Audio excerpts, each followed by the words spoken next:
Hello, welcome back to the Phantom Diary channel. I'm sure there are many of you listening to my stories to fall asleep. Before we start, write in the comments what country you're listening from. So, let's go. It was supposed to be just an ordinary evening trip, something to break the monotony of everyday life. My friends and I decided to take the old winding road through the countryside, a place none of us had visited before.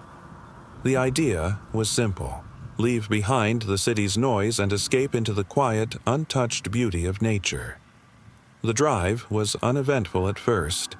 The road stretched ahead, snaking between tall, overgrown fields that swayed gently in the evening breeze. The sky was painted in hues of orange and pink, and we were lost in conversation, laughing about everything and nothing. The GPS kept pointing us forward, leading us deeper into the unknown. But then the air changed. The atmosphere became thicker, heavier. The trees began to crowd the road, their branches meeting high above like twisted fingers. It felt like we were descending into a different world, one untouched by time. We came to a bend in the road, and that's when it happened. The car jolted, the engine sputtering as it suddenly lost power. I steered to the side, the tires crunching against the gravel. The road was empty, and there was nothing for miles except endless forest. We tried to restart the car, but it was no use. The engine made a low, guttural sound and then gave up entirely.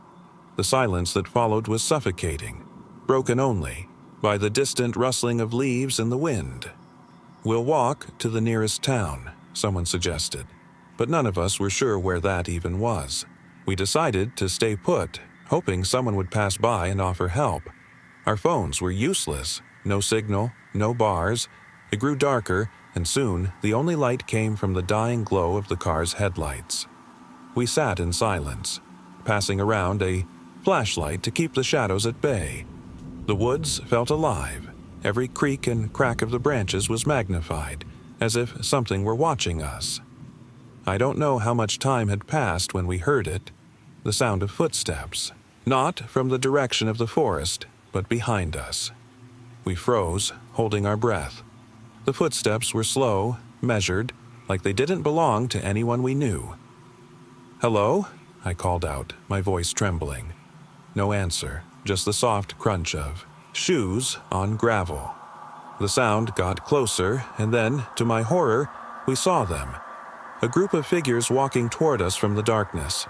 They didn't run, didn't seem scared or worried. They moved like shadows, their faces obscured by the night, their footsteps steady and unwavering. "Who are you?" someone whispered, but the figures didn't respond. They just kept coming. The flashlight's beam swept over them, revealing details that chilled us to the bone. They were wearing mismatched, tattered clothes, faces void of expression. Their eyes weren't hollow.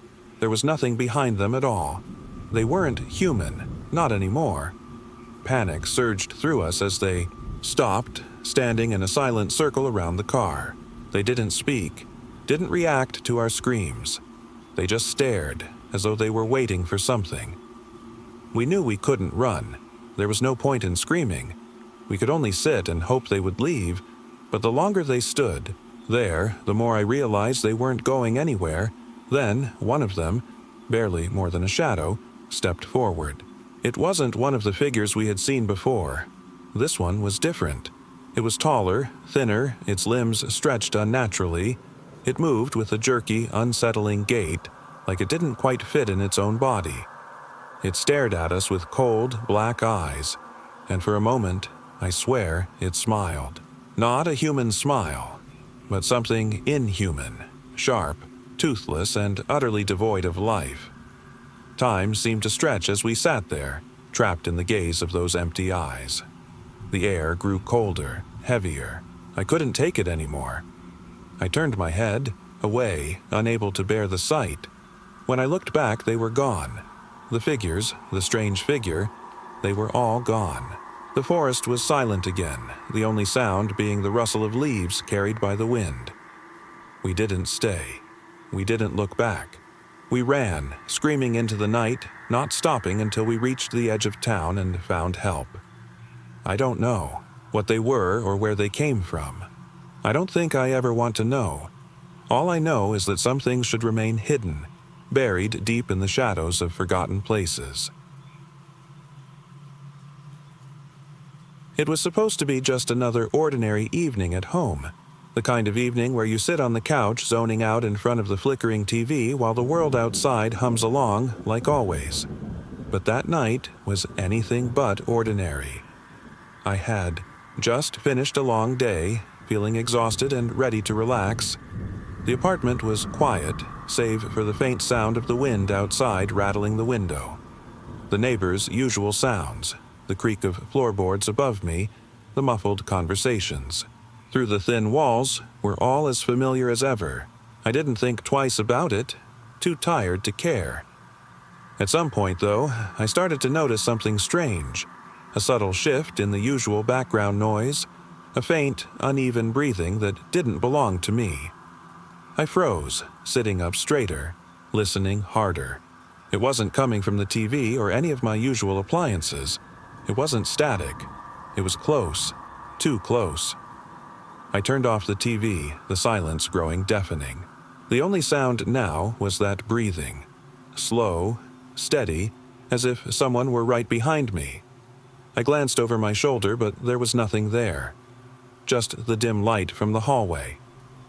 My pulse quickened, but I told myself I was being paranoid.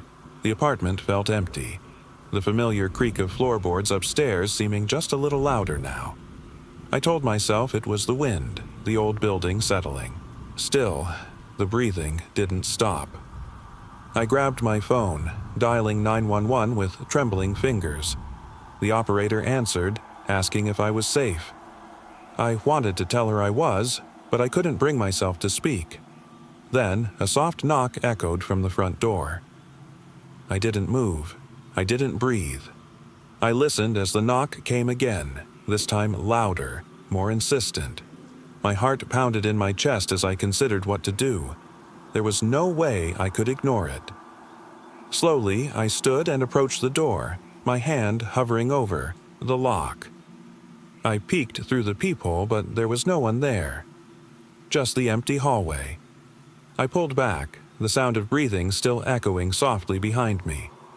It felt like someone was right there, just inches away. That's when I heard the knocking again, this time closer. It wasn't at the door anymore. It was coming from inside the apartment, from inside my walls. I ran to the bedroom, locking the door behind me. My phone was still on, the 911 operator still asking questions, but I couldn't answer. I could hear the breathing now, muffled but unmistakable, coming from behind the walls. It was as if someone had somehow found a way inside, but I couldn't see them. The knocking continued, growing louder, more frantic. My walls trembled with each thud. I could feel the vibrations under my feet. My mind raced, every rational thought abandoning me. I wanted to scream, to run, but fear held me still. Then, silence. The operator was still on the line, whispering, "Are you still there?" But there was nothing I could say. The only sound was my shallow breaths. Finally, after what felt like hours, I heard it, the faintest creak, just outside my bedroom door. I held my breath, heart thudding against my ribs. The door handle twisted, slowly turning. I backed away from the door, phone still in hand. My fingers trembled as I prayed that whoever, or whatever, was out there would leave. But then, a voice. Soft, distant, almost like a whisper but clear enough to make me shiver. "I can hear you." I didn't move. I didn't answer. My mind screamed at me to run, but my body couldn't respond. The door creaked open, and for a moment, everything was still. Then a figure appeared, just a shadow in the dim light. It wasn't human, at least not entirely. Its face was indistinct, but I could see hollow, empty eyes, void of any life. It took a step closer, and I realized, in that frozen instant, that it wasn't something from this world. And then, it vanished. I didn't sleep that night. I don't know if I'll ever forget what I saw, but what haunts me more than anything is knowing that whatever was there, whatever it was never really gone. I've always been a night owl. I'd spend hours driving back roads, listening to music, or just getting lost in thought. One night, I decided to take a different route home, one that looped through fields and quiet country roads. It was the kind of night where the stars felt closer, the sky so vast and clear it seemed to stretch forever. Around 2 a.m., I found myself on a lonely stretch of road, surrounded by nothing but farmland. The fields stretched out on either side of me, empty and dark, with only the occasional flicker of distant farmhouses.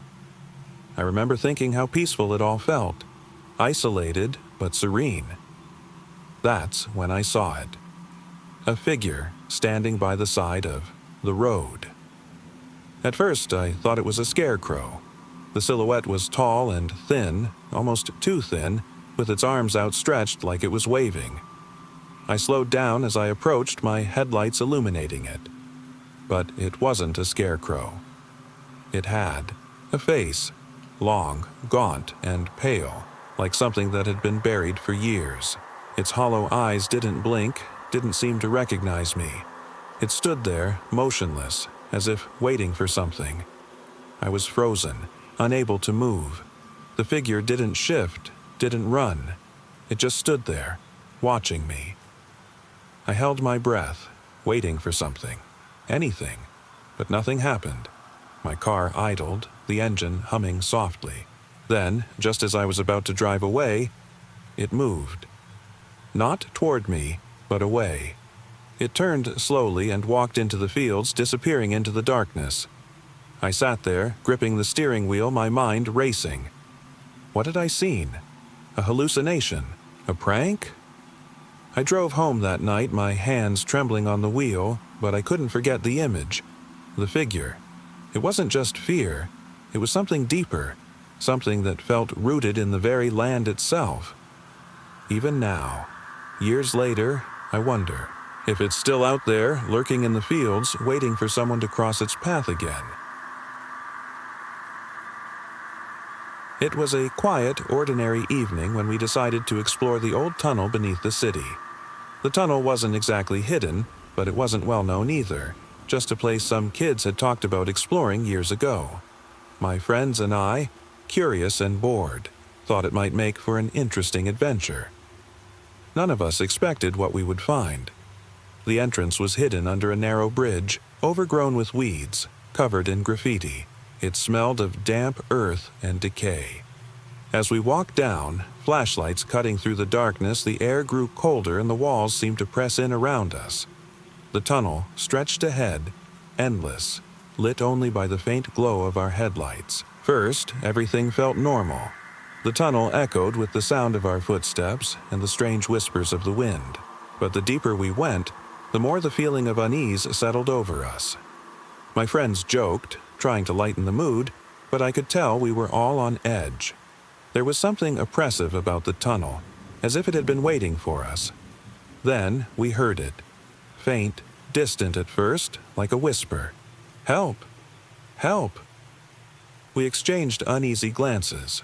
The voice wasn't loud enough to make sense of, but it seemed to resonate through the tunnel like a ghostly echo. I knew then that we were no longer alone. One of my friends, Sam, called out hesitantly. "Hello? Is someone down there?" The response came again, louder this time. "Help! Help! Please!" This time it was clearer, as if someone was begging us from the darkness. We hesitated, unsure whether to respond or run, but something about the desperation in that voice kept us rooted in place. "Who's there?" I called, my voice shaky. The silence that followed was worse than any response. We listened to the sound of our own breathing, the faint drip of water from the ceiling. Then, another sound, soft, dragging, like something heavy being pulled across the ground. "Please, "Help! I'm trapped," the voice called again, but this time it was closer. We didn't move. The flashlight beams swept the shadows, searching for the source of the voice, but there was nothing to be seen. The tunnel stretched endlessly, the darkness swallowing the light. Suddenly, something shifted. A figure emerged from the blackness. It wasn't human, at least not entirely. The shape was twisted, elongated, its limbs jerking unnaturally as it moved toward us. Its face was obscured by shadows, but I could see its eyes, empty and hollow, like voids in the darkness. "Help!" the figure rasped, its voice distorted, as though speaking from a place far beyond our world. We backed away, panic surging through us. The tunnel seemed to stretch further, the walls closing in around us. Whatever that thing was, it wasn't human, and it wasn't something we could fight. Without thinking, we turned and ran. The tunnel echoed with our footsteps, the strange cries of the figure fading behind us. I didn't stop until we burst out into the cold night air, gasping and trembling. None of us looked back. To this day, I don't know what we saw. The tunnel remains beneath the city, hidden, waiting. I've tried to convince myself it was a dream, a trick of the light, but I know better. Something is down there, something that shouldn't be disturbed. I still hear the voice sometimes, calling from the dark, and I know I'll never forget it. It was supposed to be a simple day at the beach, the kind where the sun beats down, the sound of waves is constant, and nothing seems out of place. My friends and I decided to take a trip to a secluded beach we'd heard about, far from the crowded tourist spots. We packed coolers, sunscreen, and our usual beach gear, eager for some peace and quiet. The beach was vast, rocky, and stretched out for miles. It felt like we were the only ones there, which was exactly what we'd wanted. We spent the day lounging, swimming, and talking. The water was refreshing, the sand soft beneath our feet, and the sense of isolation only added to the charm of the place. As the sun began to set, casting long shadows across the rocks, we decided to stay a little longer, hoping to watch the sun dip below the horizon. The air was warm and thick, but something about the silence unsettled me. It wasn't just the absence of other people. There was something else, something in the atmosphere that felt wrong. As the sun disappeared, the sky turned a deep purple and the horizon shimmered with orange streaks. We were packing our things when one of my friends, Lisa, stopped and pointed toward the edge of the beach. "Did you see that?" she asked, her voice quieter than before. We all turned. Standing at the far end of the beach, barely visible in the fading light, was a figure. It was tall and thin, cloaked in darkness, its outline blending with the shadows of the cliffs. At first, we thought it might be someone hiking the cliffs, but they weren't moving. They stood there, motionless, watching us. "Maybe it's someone camping," one of my other friends suggested. But there weren't any campsites around, just endless rocks and cliffs stretching into the distance. We watched for what felt like forever, but the figure didn't move. It was like a statue, unmoving and silent. A chill ran down my spine. The more we stared, the more I felt like it was staring back at us, like we were the ones being watched. Lisa started to take a step forward, her curiosity overpowering her fear. "We should check," she said softly. "Maybe it's just someone lost." I wanted to argue, to tell her to stay put, but the silence and stillness of the figure were too eerie. We followed her, our steps hesitant on the uneven rocks. The closer we got, the more details we could make out. It wasn't human. It didn't have a face, at least, not in the way we expected. Its head was hollow, like an empty mask, and its limbs were too long and thin, twisted at unnatural angles. "Let's get back," I urged, my voice shaking. But before we could turn, the figure began to move. Slowly, methodically, like it was gliding rather than walking. "Run!" I shouted, my fear overcoming me. But before any of us could, the figure had closed the distance between us. Its hand, if you could call it that, reached out, long and bony, and touched Lisa's shoulder. Her scream echoed across the empty beach, but it wasn't the scream of someone in terror. It was hollow, lifeless. I didn't stop running until I was far away, back at the edge of the beach, gasping for breath. My friends followed, but Lisa wasn't with them. I turned back once, but she was gone. That night, as we sat huddled in silence, I couldn't stop thinking about Lisa. The figure, whatever it was, had taken her. I knew we'd never find her again. And as I stared at the dark horizon, I knew that we weren't the only ones left watching. It was the middle of summer, and my friends and I decided to take a day trip to a remote beach, far from the usual tourist spots. We wanted to escape the crowds and find some quiet, peaceful place to relax. The beach wasn't well known, tucked away down a narrow, winding road, hidden from the rest of the world. We arrived in the early afternoon, greeted by nothing but the endless stretch of sand and the gentle lapping of waves.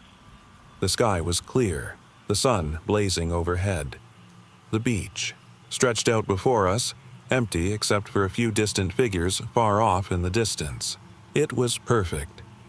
We set up our towels, spread out some chairs, and spent the day swimming, talking, and soaking up the sun. The water was warm, the air salty and fresh. It felt like paradise, away from the noise and rush of everyday life. But as the sun began to dip closer to the horizon, something started to feel off. The air seemed to grow heavier, and a strange quiet had settled over the beach. Even the waves seemed quieter, like they were retreating, leaving behind an eerie stillness. My friends didn't seem to notice, too lost in their own conversations, but I felt a prickling on the back of my neck, an instinctive warning that something wasn't right. I wandered a little closer to the water, scanning the horizon. That's when I saw them. Two figures standing at the edge of the ocean, staring out at nothing. They weren't moving, weren't even talking, just standing there as if they were waiting for something. I didn't want to believe it, but as I moved closer, I could see their faces. They weren't like us. Their eyes were hollow, dark, and empty. There was something wrong with their skin, too. Pale, almost translucent, as though they didn't belong in the sunlight. They turned slightly, as if sensing my gaze, but didn't. Look at me.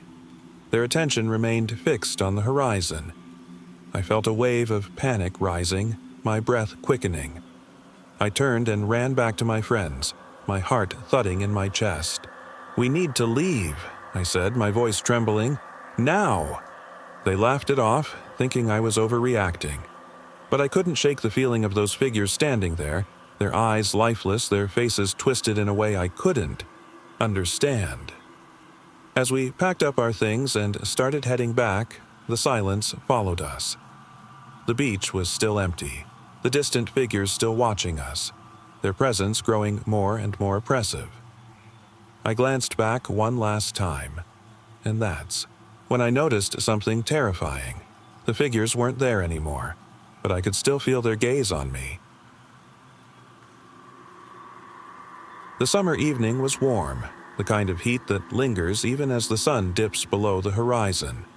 We decided to go on a hike that day, something none of us had done in a while. There were 5 of us, old friends, eager to reconnect and enjoy the fresh air. The trail led us deep into the woods, far from any signs of civilization. The trees loomed overhead, their thick canopies blocking most of the sunlight, leaving the forest in a perpetual shade. It was peaceful, almost too quiet. The only sound was the crunch of leaves beneath our boots and the occasional rustling of branches. We hadn't seen another person since we parked the car hours ago. The isolation felt serene, almost perfect. But something felt off. It wasn't, until we were several miles into the hike that I noticed it. The trees started feeling closer together, the trail growing narrower. It wasn't just the forest pressing in. The atmosphere felt heavier, like something was watching us from the shadows. I brushed it off at first. Maybe the isolation was starting to get to me. But then, one by one, the others began to notice it too. The silence wasn't just peaceful anymore, it was oppressive. My friend Sarah stopped suddenly, turning to the rest of us with wide eyes. "Do you feel that?" she asked, her voice trembling. We all nodded, uneasy now. The air felt colder, the trees rustling more erratically. It was as if the forest had taken on a life of its own. My other friend, Jack, pulled out his phone, checking for signal, but there was nothing. Not even a faint bar. "Let's keep going," I suggested, trying to stay calm. But deep down, I knew we shouldn't have. As we pressed forward, the forest seemed to tighten its grip. The trail became harder to follow, winding, deeper into the unknown. The trees grew taller, their branches reaching out like clawed fingers. I couldn't shake the feeling that something was watching us, something that didn't belong in the woods. It was when we came to a clearing that things took a darker turn. The trees around us seemed to hum with an unnatural energy, their shadows shifting in ways that defied the laws of light. In the center of the clearing was an old, weathered wooden bench, completely out of place. The air felt even colder now, and I could see my breath in front of me, though it wasn't that cold. "Let's sit for a minute," someone suggested, and we all hesitated but agreed. The bench creaked as we sat down, its splinters digging into my legs. It felt ancient, like it had been there long before any of us. That's when I saw it. At first, I thought it was a trick of the light, something out of the corner of my eye. But when I turned, I saw it more clearly. A figure stood at the edge of the clearing, cloaked in shadows. I couldn't make out any features, only the impression of something tall and gaunt. "Who's there?" Jack called out, his voice cracking. But there was no response.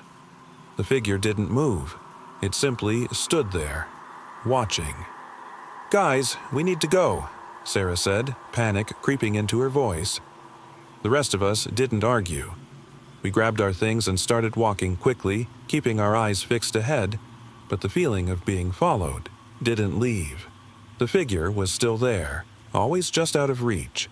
Every time we looked back, it seemed closer, as though it was always trailing us. We didn't stop again, even as night began to fall. The forest grew darker, but the figure stayed with us, a constant, silent presence. Eventually, we stumbled out of the woods, back to the car. We didn't speak much on the drive home, each of us lost in our thoughts. It wasn't until the next day that I looked back at the photos I took on the hike. One picture caught my attention: the clearing, the old bench, and in the background, faint and distorted, was that figure. Its eyes were the only thing visible, hollow and empty, staring back at me.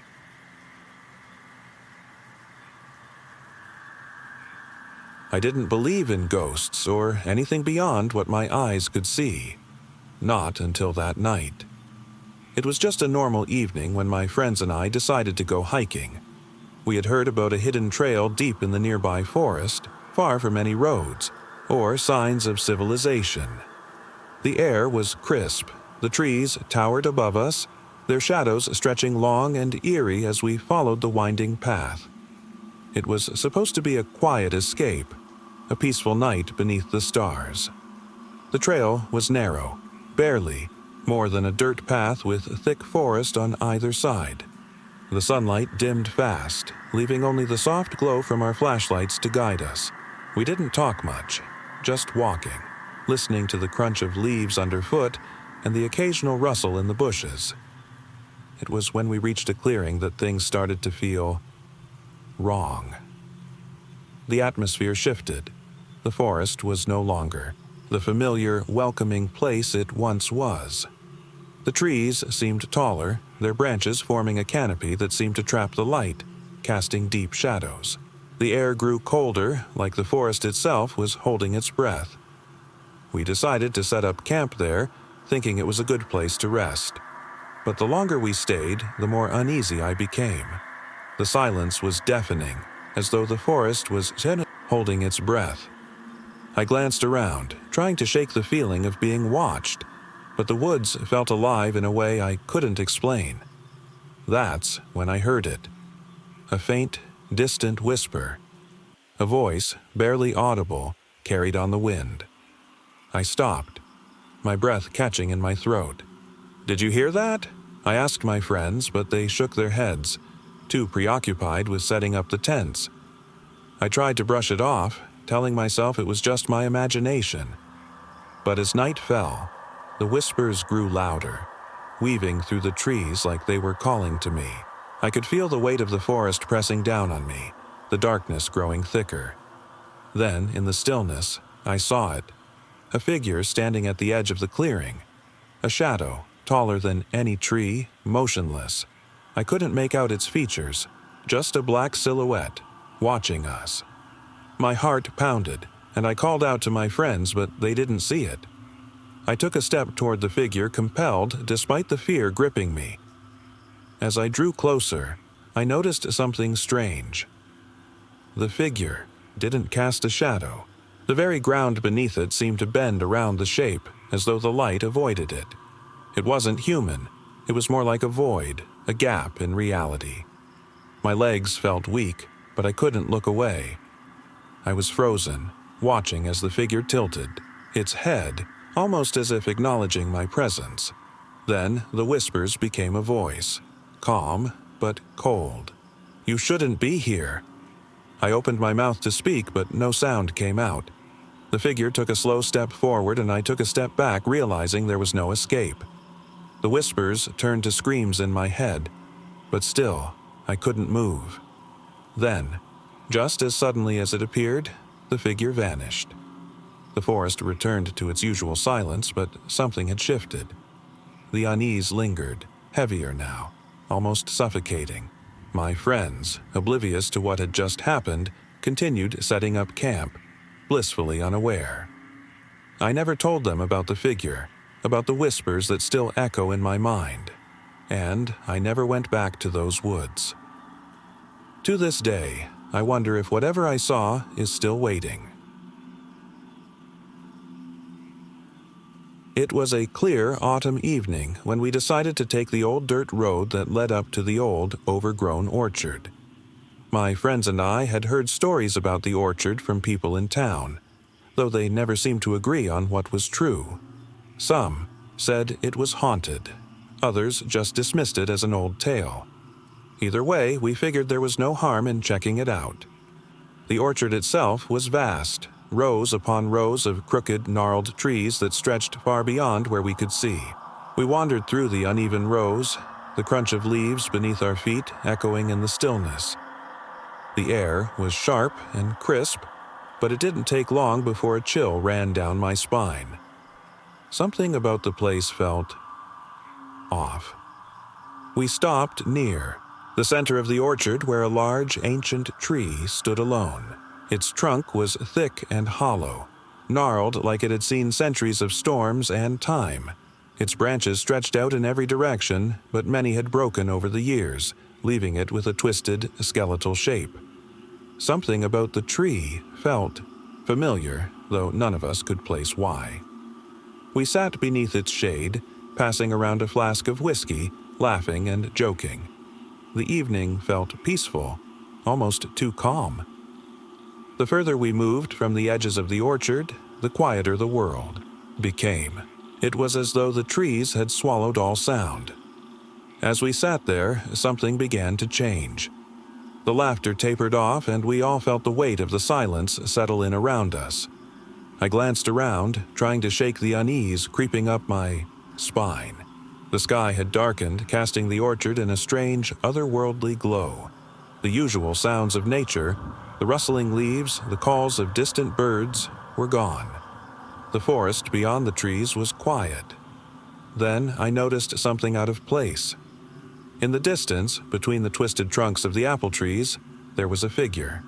It wasn't moving, just standing there, its form barely visible in the shadows. My stomach tightened. I couldn't make out what it was. It was too far away to see clearly, but its presence felt wrong. I whispered to my friends, pointing toward the figure. They followed my gaze but saw nothing. "It's just the trees playing tricks on you," one of them said, laughing nervously. "Nothing's there." But I knew what I had seen. I could feel its eyes on me, though there was no way to be sure it even had a face. The longer I stared, the more the figure seemed to blur, as if it was blending into the darkness itself. Then, as if in response to my fear, it began to move. Slowly, almost deliberately. "Let's head back," I said, my voice trembling. "Something's not right here." As we made our way toward the edge of the orchard, the atmosphere grew, heavier, suffocating. The trees seemed to close in around us, their twisted limbs reaching out as though they were watching. The figure was gone now, but I could still feel its presence, lingering like a shadow just beyond my vision. When we reached the dirt road, we didn't speak much. The eerie stillness of the orchard had left us all shaken, and none of us wanted to turn back and look at what might still be lurking behind us. It wasn't until we were safely back in town that we realized we had left something behind. My phone buzzed as we sat around a fire in someone's backyard. It was a message from one of my friends with only one word: "Look closer." Confused, I opened the photo he had sent. It was a blurry shot, taken just as we left the orchard. In the background, barely visible, there was the figure, standing between the trees, its features obscured but still there, watching. We've never gone back to that orchard, and I pray we never do. It started on an ordinary evening, one that seemed destined to be nothing more than a quiet night at home. My apartment overlooked a busy city street, the kind of place where the noise never truly stops. The glow from streetlights and the distant hum of traffic usually provided a sense of safety, but that night was different. It was nearing midnight, and I was sitting on the couch, flicking through channels, unable to focus on any one thing. A low rumble of thunder rumbled in the distance, barely audible over the city's usual buzz. I paused, glancing out the window. The sky was dark, the clouds heavy, but the rain hadn't begun yet. The apartment felt empty, the only sound being the occasional creak of the old floorboards. I figured I'd be heading to bed soon when there was a faint knock at the door. At first I dismissed it as nothing, but then it came again, soft, almost hesitant. My heart skipped a beat. I stood, my hands clammy, and approached the door cautiously. No one usually comes knocking at midnight in the city. I peeked through the peephole. Nothing but darkness. No figure, no silhouette. Just the empty hallway. Maybe it was a neighbor, I reasoned. Someone lost or needing help. I opened the door a crack, but there was no one there. Just the quiet of the hallway. I locked the door again, shrugging it off. Maybe someone had gotten the wrong apartment. I turned back to the couch, but the unease stuck to me like a second skin. I tried to ignore it, focusing on the muted glow of the TV, but the nagging sensation of being watched refused to leave. A few minutes passed, and I heard it again, knocking, but this time it was different. It was slower, more deliberate, like someone was trying to make sure I heard it. I gritted my teeth and went back to the door, this time standing farther back as I looked through the peephole. The hallway was empty as far as I could see, but now there was a faint outline, barely visible against the dim light from the street. A figure, motionless, standing at the far end. I could barely make out the details, but I knew it wasn't moving. My breath caught in my throat. I stared at the figure, unable to look away. The knock came again, 3 distinct hollow raps. The figure didn't move. It stood there, still as a statue, as though waiting for something. Terror gripped me. I didn't know what to do. Calling the police seemed useless. What could they do? Tell me there's someone outside who won't leave? I backed away from the door, my body trembling. The knocking continued, slower now, as though the person, or whatever it was inching closer. The figure in the hallway remained, unmoving. Then, silence. The knocking stopped. I didn't hear it leave. I didn't hear footsteps retreating. It was just gone. The silence stretched out for what felt like hours. I waited, holding my breath, my back pressed against the wall. Eventually, I mustered the courage to peek through the blinds, but the hallway was empty.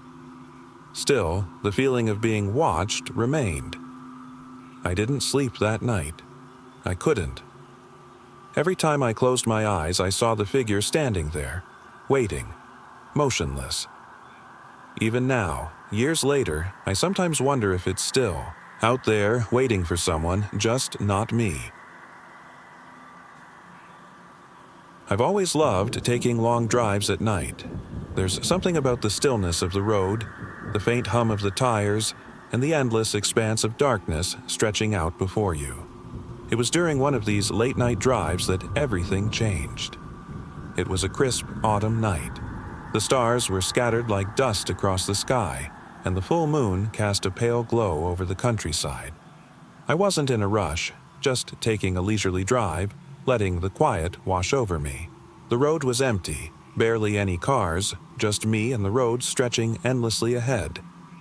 I hadn't realized how far I'd driven until I started feeling that odd sense of isolation, the way everything seems to go silent as you leave civilization behind. My car's headlights cut through the darkness, illuminating a stretch of road that felt like it went on forever.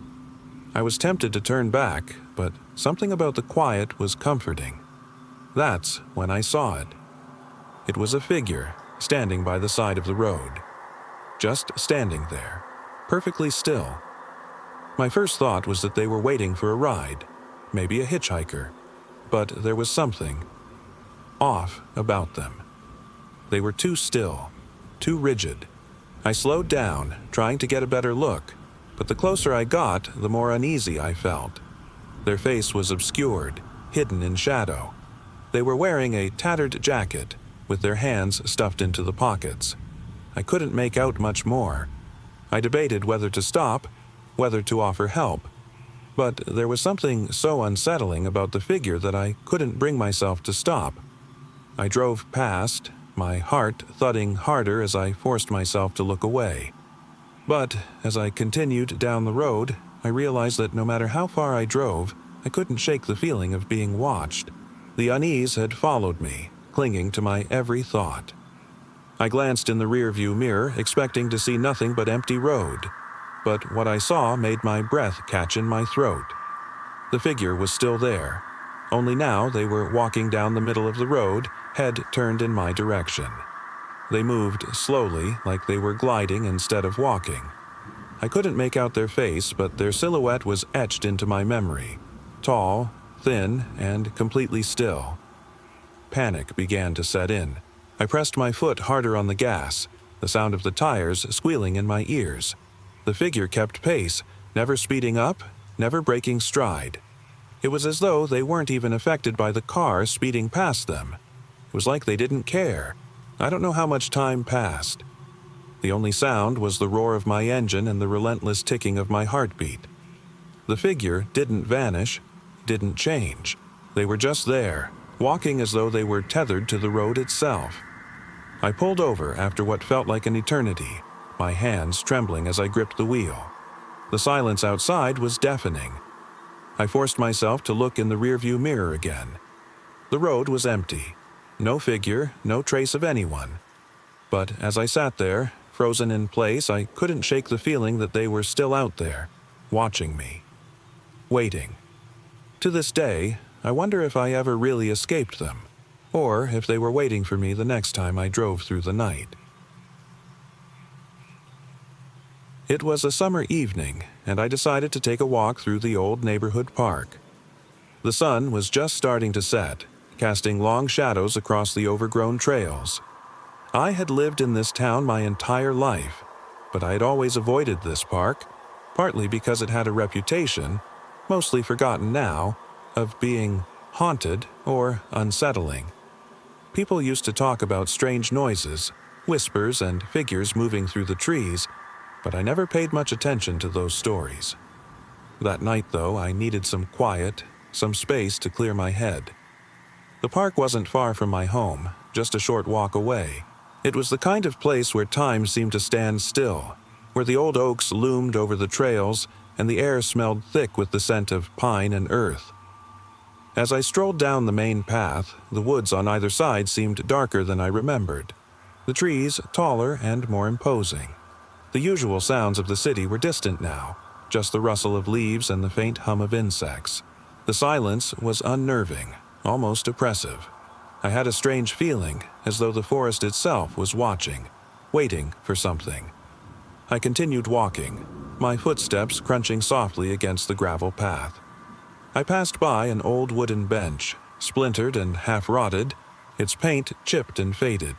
It had been there forever, the kind of thing no one really paid attention to anymore. But something about it caught my eye. A faint scratch, almost too faint to notice, ran down the bench's surface. The marks looked as if they'd been made by long, sharp claws. I paused for a moment, staring at the bench, my heart thudding harder. It couldn't have been anything natural. No animal could have left such clean, precise scratches. Maybe kids had vandalized it, but the deeper I looked, the more I felt an overwhelming sense of wrongness, as though those marks weren't meant to be there at all. I shook off the unease and kept walking, telling myself it was just my imagination playing tricks on me. But as I ventured further into the park, I noticed something strange. The trees weren't swaying with the breeze like they should have been. Instead, the branches hung motionless, as if the wind itself had vanished. Then came the sound. A low, raspy whisper carried by the stillness. It came from behind me, soft and indistinct, as though it had traveled from far away. I stopped, listening, but the whisper faded before I could make out any words. My stomach twisted into knots, and I forced myself to keep walking, faster now, as though I could outrun whatever had made that sound. As I turned a bend in the path, I saw something ahead, a figure partially obscured by the thick trees. It wasn't moving, just standing there, silhouetted against the last light of the setting sun. I stopped, my breath catching in my throat. The figure didn't look human. Its outline was too tall, too lanky, with limbs that bent in ways they shouldn't. Shadows seemed to crawl along its body, swallowing it whole.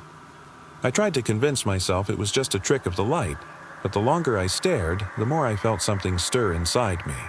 A primal fear I couldn't explain. The figure didn't make a sound, didn't shift or move. It simply stood there, watching me. I forced myself to look away, to keep walking. But as I passed, I could feel its gaze on me, cold and unrelenting. I clenched my fists, willing my legs to carry me faster. A rustling behind me snapped my attention back. I spun around, expecting to see nothing. But there it was again. The whisper, now louder, more insistent. It wasn't words, just fragments, like someone muttering in a language I didn't recognize. The figure was gone, but the trees seemed to bend toward me now, their branches brushing the path like fingers reaching out. The unease grew until it felt unbearable. I glanced down at my phone. No signal. Of course, there was nothing but static in this part of the park, and I had no way to call for help even if I wanted to. Suddenly, I heard the sound again, this time closer, closer than I'd ever imagined. It was right behind me now, following, breathing down my neck. My legs wouldn't move. I was frozen, staring into the woods, unable to tear my eyes away from the darkness that seemed to stretch forever. Who's there? I whispered, my voice cracking. No answer, just the whisper. Louder now, almost as if it was coming from inside my head. And then, just as suddenly as it had started, everything fell silent. The whisper, the rustling, the feeling of being watched. All of it disappeared. I didn't dare turn around.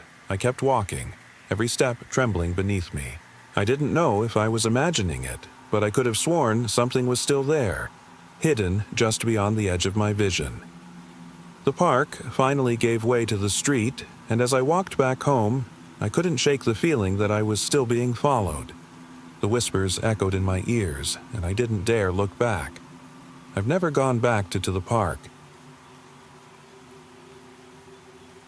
It was a quiet afternoon when my friends and I decided to visit a secluded beach. The sun was high in the sky, and the sound of waves crashing against the shore was the only thing breaking the silence. We had heard about this beach from someone who had described it as peaceful, remote, and the perfect place to escape from the noise of the world. We loaded up the car and drove for hours, leaving the familiar city behind. The drive was long, but the scenery changed from bustling streets to endless fields and towering cliffs as we got further from civilization. By the time we parked, we were surrounded by nothing but sand, sea, and the distant cries of seagulls. The beach was stunning. The sand stretched out in front of us, seemingly untouched by human footsteps. The waves crashed gently, and the smell of salt water filled the air. We set up camp, unpacked our things, and made a small fire to cook some food. The sun dipped lower, casting long shadows over the beach, and we relaxed, enjoying the quiet. But something felt off. It wasn't the usual peace you'd expect from a place like this. It was more than just solitude. There was a strange stillness, almost like the world had stopped breathing. I shrugged it off, telling myself it was just the quiet of being far from everything. As the sun set, casting brilliant orange and pink hues across the horizon, we heard something strange, a faint, muffled sound, almost like faint whispers carried by the breeze. We exchanged glances, but none of us said anything at first. Maybe it was just the wind, we told ourselves, but the whispers didn't go away. The darkness fell quickly after the sun disappeared, and that's when things got weirder. We were sitting by the fire, talking quietly, when a figure emerged from the shadows. It wasn't human, or at least not entirely. It looked like a man, but there was something wrong. Its movements were jerky, unnatural, as though its bones were bending the wrong way. We all froze, unable to look away as the figure walked toward us, its head tilted at an unnatural angle. The whispers became clearer now, but they weren't words. They were like a low, guttural sound, almost a chant. The figure didn't speak, didn't make a sound that we could understand. It just kept coming, step by step, dragging one foot behind the other. Panic set in, but none of us could move. We watched, unable to look away as the figure came closer. The sound of the waves grew louder, but the figure didn't stop. It was getting closer to the edge of the firelight, and I could see its face, if you could even call it that. Its skin was stretched too tight, as if it had been stretched thin like old paper, with hollow sunken eyes. Then, just as suddenly as it appeared, the figure stopped. It stood there, staring at us with those lifeless black eyes. The whispers grew louder, almost a wail now, and the wind howled. And then, just as quickly as it had come, it turned and walked back into the darkness, vanishing into the shadows without a trace. We were too afraid to speak, too terrified to move. The fire crackled, and we sat there, shivering in the cold night, listening to the sound of the waves. The whispers had stopped. The figure was gone. We never saw anything else that night, but to this day, I still hear those whispers in my dreams.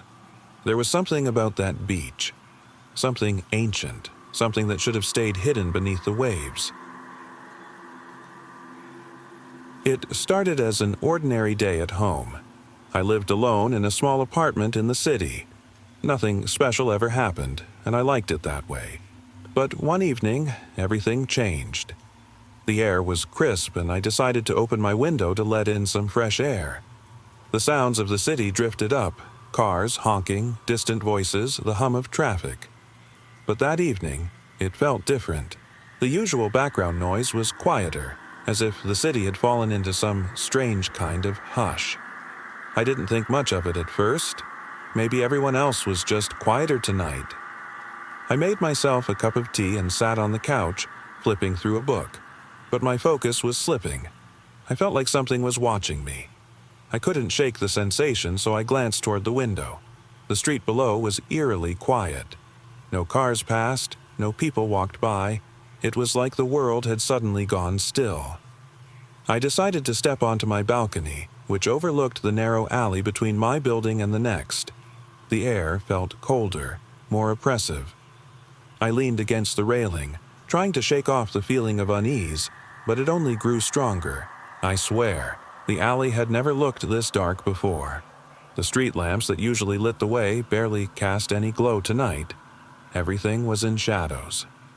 That's when I noticed it. Movement. At first, I thought it was a stray cat, but the figure that emerged from the darkness didn't move like any animal I'd ever seen. It was tall, unnaturally thin, with limbs that seemed to stretch unnaturally in ways that defied logic. It glided more than walked, its movements fluid but disjointed. I couldn't see its face, but there was something about the way it moved. So wrong, so unnatural, that sent a chill down my spine. I wanted to look away, but I couldn't. The figure seemed to float closer to my building, heading toward the alley where I stood. I slammed the door shut and locked it, my hands trembling. I was too scared to look back outside. I didn't sleep that night. I stayed awake, sitting by the door, afraid to even breathe too loudly. The next day, I didn't see anything unusual, but the fear lingered. I went about my routine, trying to convince myself I'd imagined it. That night, though, I couldn't shake the feeling. I kept the lights on in every room, my eyes darting between the windows and the dark spaces beyond. Around midnight, I heard a soft knocking at the door. My heart stopped. I froze, my breath hitching. The knocking continued, slow and deliberate, as if whoever was on the other side was counting each tap. I grabbed my phone and backed away, heart racing. "Who's there?" I whispered, my voice shaking. There was no response, just that relentless knocking. I stood there, unable to move, listening to the sound echo through my apartment. Then came a louder knock, followed by the faintest whisper, barely audible, "Let me in." I bolted the door and hid under my bed. I didn't come out until morning, my mind in a fog of fear and disbelief. To this day, I never found an explanation for what I saw or heard. But I know one thing. Whatever was out there, it wasn't something human. I was 13 when it happened, during a summer trip to my grandparents' old farmhouse. It wasn't just any trip. It was supposed to be a simple visit, full of farmland sunsets and lazy afternoons. But from the moment we arrived, something felt wrong. The farmhouse itself was isolated, sitting at the edge of an overgrown field, far from any neighboring houses. My parents assured me it was just an old family home, quiet and peaceful. But from the moment I walked in, a strange sense of unease took hold. That first night, I couldn't sleep. The old wooden floorboards groaned under the weight of each step, and the creaking of the house seemed louder in the silence than it should have been. I lay awake, staring at the ceiling, when I heard a faint rhythmic tapping. It wasn't coming from inside the house, it was from outside. At first, I dismissed it as some small animal, maybe a bird or a raccoon, but the tapping grew louder and more deliberate as the hours passed. In the morning, I asked my grandmother about the noise. She shrugged, a little smile playing on her lips. "Just the old trees. The wind does strange things out here." But the look in her eyes said she didn't believe it either. The days passed, but the tapping never stopped. It wasn't just random anymore. It was constant. I began to hear it even when I was awake, echoing through the empty halls of the farmhouse. The feeling of being watched grew stronger, and no matter where I went, I felt like I was being followed by unseen eyes. One afternoon, I decided to explore the surrounding fields. They stretched out for miles, untouched by modern life, just the way they had been for decades. The air was thick with the scent of hay and soil. The trees creaked gently as the wind picked up, adding to the eerie atmosphere. I wandered far from the farmhouse until I could no longer see the building. That's when I saw it. A figure. Not far from where I stood, barely visible beneath the branches of a gnarled oak tree. It wasn't moving, just standing there, staring in my direction. My breath caught in my throat. The figure was tall, too tall, its form distorted as if it didn't belong in the world. I couldn't make out its face, only dark, hollow eyes that seemed to sink into its head, lifeless and empty. I wanted to run, but my legs wouldn't move. The figure remained still, unmoving, as though waiting for me. Slowly, I raised my hand, and with a trembling finger, I pointed. The figure didn't react. It didn't flinch or move. It just stood there, silent and endless. The tapping continued. Only now it wasn't coming from the trees anymore. It seemed to come from within me, a dull rhythm that echoed in my ears. I felt like I was being pulled toward the figure, drawn in by something I couldn't understand. I don't know how much time passed before I finally turned and ran. My legs moved faster than they ever had, back toward the farmhouse. The figure never followed. It simply watched, unmoving, as I fled. That night, as I lay in bed, I could still hear the tapping. It was quieter now, but still there, persistent and unrelenting. I realized that whatever I had seen wasn't something I could run from. It had become a part of me. We left the farmhouse the next day, but the tapping never stopped. I can still hear it sometimes, especially in the quiet moments when I'm alone. It's there, just beyond the edge of my vision, waiting. It was late summer, and I decided to take a day off to explore the old abandoned amusement park. No one had been there in years, and the place had become a local legend. I remember hearing whispers about it being haunted, but I always dismissed those tales as just folklore. The park sat just a few miles from town, hidden between the trees, its entrance overgrown with weeds and ivy. When I arrived, the sight of rusting roller coasters and decayed ticket booths sent a chill through me. The once vibrant colors of the rides had faded to dull grays and greens. It was eerily quiet, the kind of silence that presses on your ears, making your own breathing feel too loud. I stood at the entrance for a long moment, feeling a mix of excitement and apprehension. I began exploring, walking through the empty park, my footsteps echoing on the cracked pavement. There was a sense of emptiness so profound, it felt as if the park itself was holding its breath. Everything seemed frozen in time, as if the park had been waiting for someone like me to come back. The longer I wandered, the more unsettling it became. The rides loomed above, their rusted tracks creaking softly in the wind. I passed the old Ferris wheel, its once bright lights now dull and flickering weakly. The carousel had lost its once lively tunes, now reduced to the faintest of echoes. I decided to check out the haunted house ride, the most infamous attraction. The faded sign above the entrance read, "Dark Carnival." I hesitated, standing at the entrance, my heart thudding in my chest.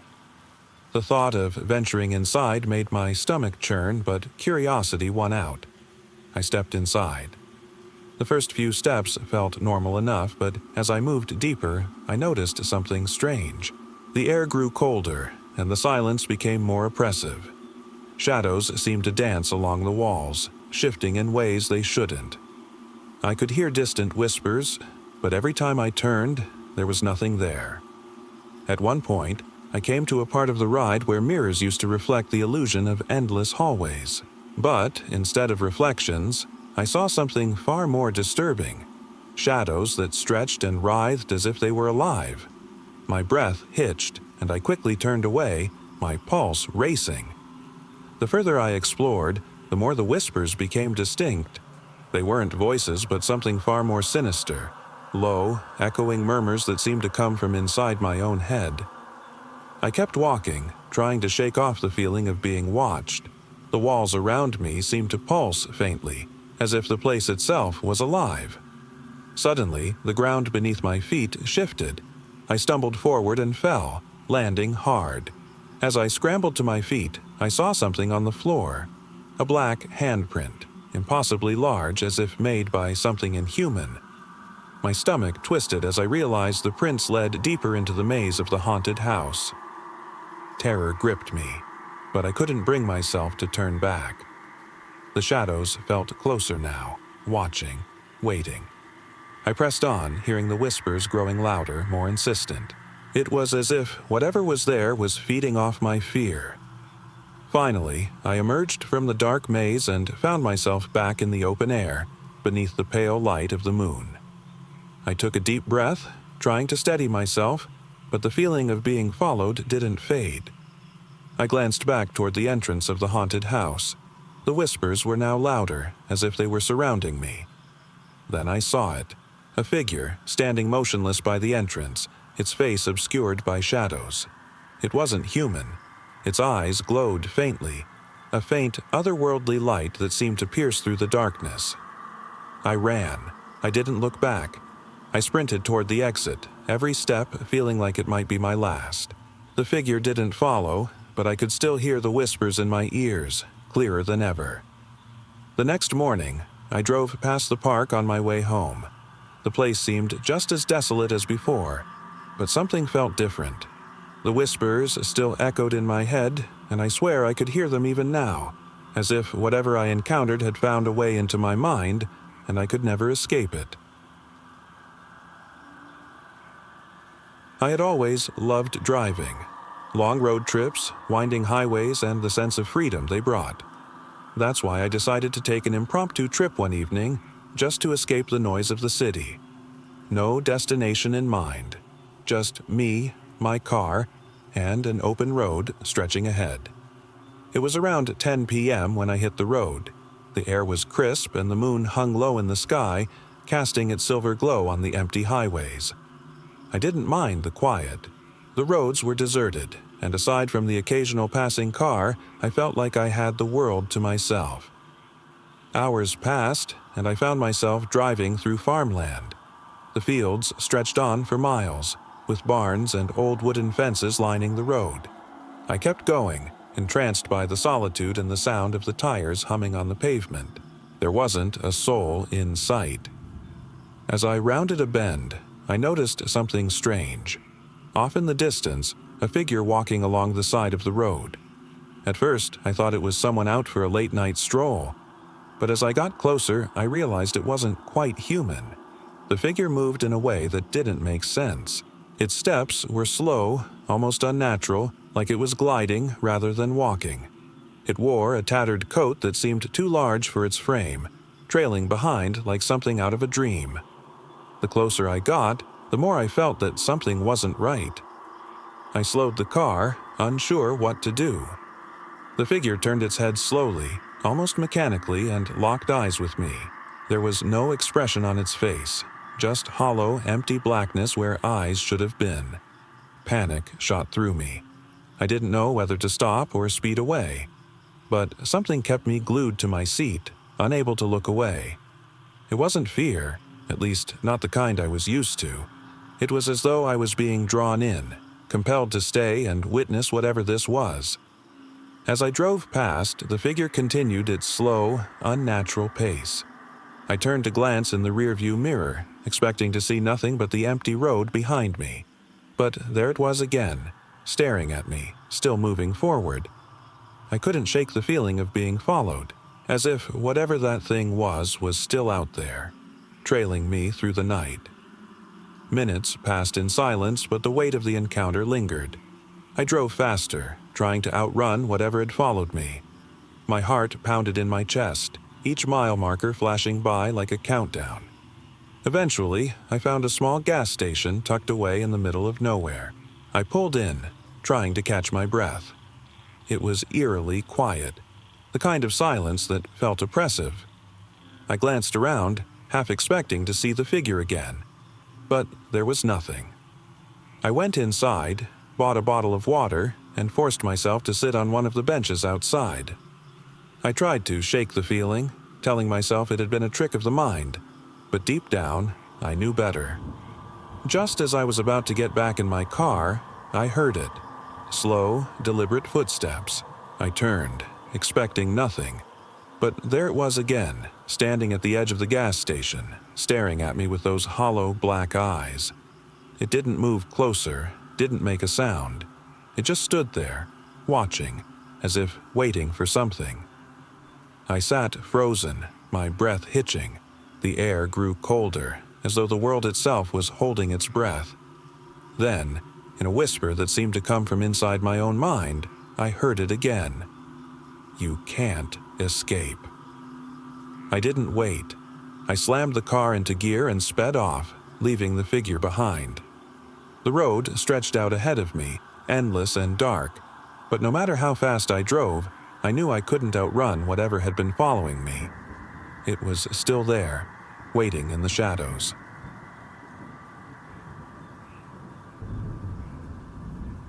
It was supposed to be a quiet evening out, just me and a few friends. We decided to explore an old abandoned theater that had been shut down for decades.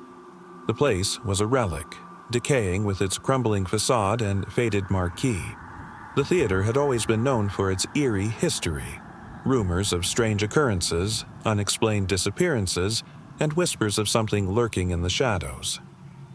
We weren't expecting much beyond a few creepy sights and maybe some unsettling stories to tell afterward. It wasn't far from town, but far enough that no one really ventured there anymore. The building was dark, with broken windows and faded paint. The sign above the entrance flickered intermittently, creating fleeting glimpses of the name Riverview Theater. We stepped inside, the smell of decay hitting us immediately. Dust hung thick in the air, and the old red velvet seats were tattered and stained. The theater was massive, with a grand stage still intact, though the paint was peeling, revealing layers of once vibrant murals beneath. As we wandered deeper into the building, there was a strange silence. The creaks of the old floorboards echoed around us, amplifying every step we took. The air felt cold, unnatural. I shivered and glanced around, wondering if we'd come too far into a place that wasn't supposed to be disturbed. That's when things started getting strange. We found ourselves in what remained of the lobby. The front doors had long been boarded up, but there was a door behind the counter leading to the projection room. My friends and I hesitated, but curiosity got the better of us. I led the way, opening the door slowly. Inside was a long hallway lit by dim, flickering bulbs. The walls were lined with faded, yellowing posters of long-forgotten movies. As we moved down the hall, the floor creaked beneath our feet, and I couldn't shake the feeling that something was watching us. The projection room at the end of the hall was locked. The old rusted door refused to budge no matter how much we pushed. I pulled out my phone to get a better look, and that's when I saw the graffiti etched into the wall. "We're watching you." My blood ran cold, and I realized that whoever wrote that wasn't kidding. I turned around, and that's when I noticed something. A figure, just a faint silhouette, standing at the back of the theater. It was obscured by the shadows, but its presence sent a wave of fear crashing over me. I could feel my heart pounding in my chest. I tried to tell myself it was nothing, but deep down, I knew better. I grabbed my flashlight, shining it in the direction of the figure. The light danced across the shadows, revealing nothing. The figure had vanished. "Hello?" I called out, my voice trembling. No response. We decided it was time to leave. Fast. But as we made our way back to the lobby, the door behind us slammed shut, cutting us off from the exit. Panic set in as we tried to force the door open, but it wouldn't budge. The sound of our breathing echoed in the empty theater, growing louder with every passing second. Suddenly, we heard a noise from above, the creaking of footsteps, slow, deliberate. My flashlight caught a glimpse of movement on the balcony. I froze, shining the beam up toward the second level. A figure stood there, staring down at us. This time, there was no mistaking it.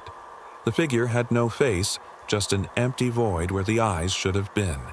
Its silhouette seemed to blur, shifting and stretching in a way that was unnatural. "Run!" I shouted. We bolted toward the main entrance, tripping over ourselves in our haste. The air seemed to grow colder with each passing second. The door, however, was still sealed shut. In desperation, I turned back to the balcony, expecting to see the figure again. Instead, I saw something far worse. It wasn't a figure at all. It was a screen, glowing faintly. But the screen wasn't showing any movie. It was showing us. There we were, standing at the front of the theater, faces frozen in horror. But something was wrong. Our reflections weren't acting like we were. The shadows, the empty eyes, they weren't reflections at all. They were watching us, mimicking us. I could barely comprehend what I was seeing when the screen went dark. The theater was plunged into total darkness, except for the faint glow of my phone. My friends and I managed to break free from the building somehow, sprinting into the night, not stopping until we reached the edge of town. The old theater remained behind us, a broken, silent shell under the pale moonlight. We never spoke of what we saw that night, and we never went back. It was a warm summer evening when my friends and I decided to take a trip to a nearby lake. The lake was small, tucked away between rolling hills and dense forests.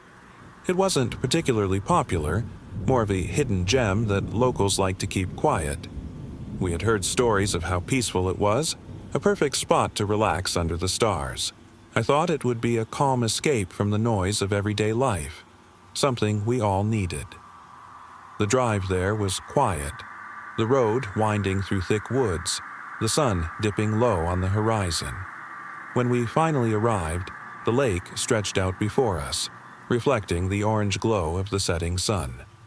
We set up a few blankets and chairs, unpacked a picnic, and watched as the last rays of light faded into the trees. For a while, everything felt idyllic. The air was cool, the breeze gentle. We ate, talked, and joked about the usual things: work, relationships, and what we'd be doing the rest of the summer. The only sounds were the rustling leaves and the occasional splash of water. As night began to fall, we could see the first stars starting to peek through the darkening sky. The only light was from our small battery-powered lantern. It cast long shadows across the shore. We decided to take a walk along the lakeside, following a narrow, worn trail that led into the woods. The path curved gently, the trees towering over us, their leaves whispering softly in the breeze. It was peaceful, serene. I told myself how lucky we were to have found this quiet escape, away from the chaos of the world. That's when things began to shift. We had been walking for maybe 20 minutes when we noticed something odd. The sounds of nature seemed off. No chirping insects, no rustling leaves. It was too quiet. Even the gentle lapping of the water against the shore had stopped. Maybe we went too far, one of my friends said, glancing nervously around at the darkening forest. I shook my head, trying to brush it off. It's probably just the woods settling. Happens sometimes. We kept walking, but my gut told me something wasn't right. The trees seemed closer now, more oppressive, their shadows stretching longer. The path itself had started to feel more narrow, as if the forest was closing in around us. Then came the first sound, low, distant, but unmistakable. A faint, unsettling whimper. I stopped in my tracks, listening. My friends turned to me, their faces pale. "Did you hear that?" one of them whispered. I nodded, though my throat had gone dry. The sound came again, clearer this time. A soft, mournful cry like someone was in pain. It echoed through the woods, bouncing off the trees and vanishing into the darkness. I'd never heard anything like it before. "We should go back," one of them said. Their voice was trembling, but before we could turn around, we heard it again, this time much closer. It was like the cry was following us. My pulse quickened. I felt trapped, unable to shake the feeling that whatever was making that noise wasn't human. "Guys, we're too far in," someone said. "We need to get back, now." But as we hurried to turn around, something caught my eye. A figure standing just beyond the edge of the trees. It wasn't human, at least not entirely. Its shape was twisted, distorted, and it seemed to blend with the shadows around it. I couldn't make out its face, just the faint glimmer of pale, empty eyes. I froze. My friends stopped too, noticing the same thing. None of us could speak, our breath catching in our throats as the figure took a step forward. It wasn't moving like a person. It was slow, deliberate, as though each step was agonizingly unnatural. The cry came again, louder, as if the figure were trying to communicate. Though what it wanted, I couldn't fathom. "Run," I whispered, and my voice cracked. Without hesitation, we turned and sprinted back toward the lake, the sound of our pounding footsteps echoing in the stillness. We didn't look back. When we finally reached the shore, we collapsed onto the blankets, gasping for air. The lake was still there, dark and calm under the moonlight, but the figure, whatever it was gone. None of us spoke for a long time. We packed up our things in silence, our minds racing. Whatever had been out there wasn't something we could explain, and part of me is still afraid it might still be watching. We haven't gone back to that lake. It was a bright, crisp autumn day when I decided to take a long drive out to the old orchard. My family had owned the farm for generations, and though most of the land had been sold off years ago, a small section of the orchard still remained untouched. I figured it would be a nice escape, a chance to walk among the ancient trees and clear my head. The old farmhouse stood at the edge of the orchard, weathered and forgotten. It wasn't much more than a shell these days, just some broken windows, faded paint, and a few scattered remnants of what had once been a thriving farm. I parked my car near the gravel road and made my way down the overgrown path toward the trees. The air was crisp and sharp, the smell of fallen leaves filling my nose. The trees were tall and gnarled, their branches stretching out like twisted fingers toward the sky. They had been planted long before I was born, and now they stood as silent witnesses to the passing of time. I wandered deeper into the orchard, my footsteps crunching over the leaves that blanketed the ground. The silence here was almost oppressive, broken only by the occasional rustling of branches or the distant call of a crow. I didn't feel afraid, just disconnected, like I was stepping into a memory that wasn't mine. After a while, I sat down under one of the trees, leaning back against the rough bark. The sun was beginning to dip lower on the horizon, casting long shadows across the rows of trees. I closed my eyes for a moment, soaking in the stillness. That's when I heard it. The faintest sound of footsteps, distant but unmistakable. My eyes snapped open and I strained to listen. The orchard was vast and empty, but the sound was there, just beyond the reach of my sight. It wasn't the wind or some natural noise. It was someone walking through the trees, slow and measured. I stood up, my stomach tightening, and began to walk toward the sound. The footsteps didn't stop, but they never seemed to get any closer either. I kept walking, trying to pinpoint their origin, but the trees twisted and stretched, concealing any clear view. Then I saw it. A figure, barely visible between the trees. A shape, tall and thin, moving just at the edge of my vision. I stopped, heart racing, and the figure seemed to pause as well. It tilted its head in my direction, and I could see its outline against the fading light. But there was something off about it, a sense of wrongness. I should have turned and run, but I couldn't move. The figure took a slow, deliberate step forward, and I could feel my breath quickening. It wasn't human, at least not entirely. Its features were too blurred, too indistinct, as though it were more shadow than flesh. "Who's there?" I called out, my voice trembling. There was no response, only the sound of leaves rustling softly in the breeze. The figure seemed to drift closer, becoming more solid with each step, yet still somehow not quite there. A chill ran down my spine and I turned to run. My feet pounded against the ground as I pushed through the undergrowth, the sound of the footsteps behind me growing louder, closer. I could feel its presence gaining on me, breathing down my neck. I didn't stop until I reached the edge of the orchard where my car was parked.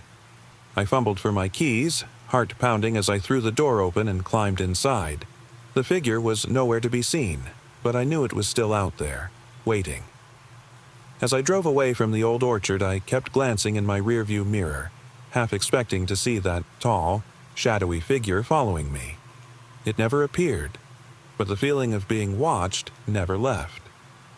To this day, I can't shake the sense that something still lingers there, among those twisted trees, something waiting for me to return. I've always loved the ocean. There's something about the vastness of it that feels both calming and terrifying at the same time.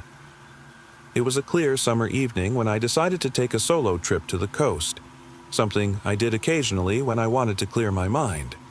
The beach was nearly empty, just the way I liked it, except for a few distant figures walking along the shore. I parked my car at the edge of the cliffs and made my way down to the sand. The salty air filled my lungs, and the sound of waves crashing against the shore was strangely soothing.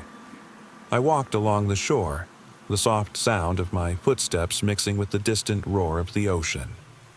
The sun was dipping lower, casting long shadows across the sand. As I walked further down the beach, I noticed something unusual. There, near the water's edge, was a figure standing still. At first, I thought it was someone watching the waves, but there was something off about them. The figure wasn't moving. I approached cautiously, the soft crunch of the sand underfoot growing louder as I got closer. It wasn't until I was just a few feet away that I could see them clearly. It was a woman, standing with her back to me, her long, flowing hair trailing down her back. The waves crashed around her, but she didn't flinch. "Excuse me," I called out, my voice barely above a whisper. She didn't move. I took another step closer, my heart starting to race.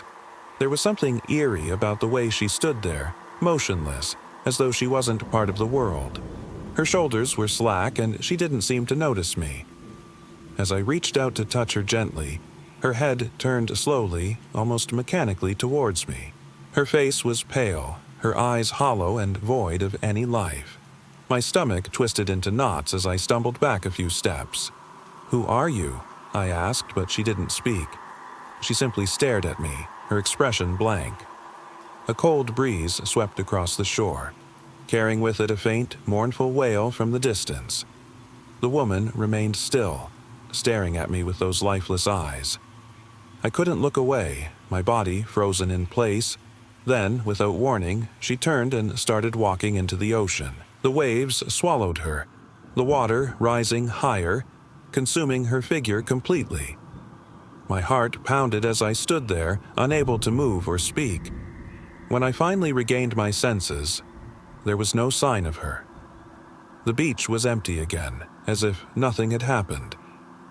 I stood there for what felt like hours, staring out at the horizon, trying to make sense of what I had just witnessed. I've never gone back to that beach since. I'll never forget the night it happened. It wasn't the kind of place where you'd expect anything strange, just an ordinary apartment complex on the outskirts of town. My roommate, Anna, and I had lived there for about a year, always keeping to ourselves, never believing in anything supernatural. That night, I stayed up late, scrolling through my phone while Anna had already gone to bed. The building was quiet, except for the faint sound of creaking floors as people moved around in neighboring apartments. I didn't think much of it until I heard something coming from inside my closet. At first, I assumed it was just the usual settling of the building, old pipes, settling walls, creaking floorboards. But the sound didn't stop. It was slow, deliberate, like someone shifting inside the closet, dragging something along the floor. I set my phone down and sat up, listening. The sound was coming from the back of the closet, from deep within. My pulse quickened as I imagined what could be inside. I stood up, my feet making soft thuds on the worn carpet, and walked toward the closet. The door creaked open as I pulled it back. I didn't know what I expected, but it wasn't what I saw. Nothing but old clothes and random boxes stacked in the corner. I sighed, relieved but still uneasy, and pulled the closet door shut again. As I turned to head back to bed, something caught my eye, a faint shadow flickering at the edge of the doorframe. I froze, staring at it, trying to convince myself it was just a trick of the light. But the shadow lingered, unmoving. I wanted to dismiss it, but something wasn't right. Slowly, I stepped closer, my heart thudding in my chest. I reached out and touched the doorframe, but there was nothing there.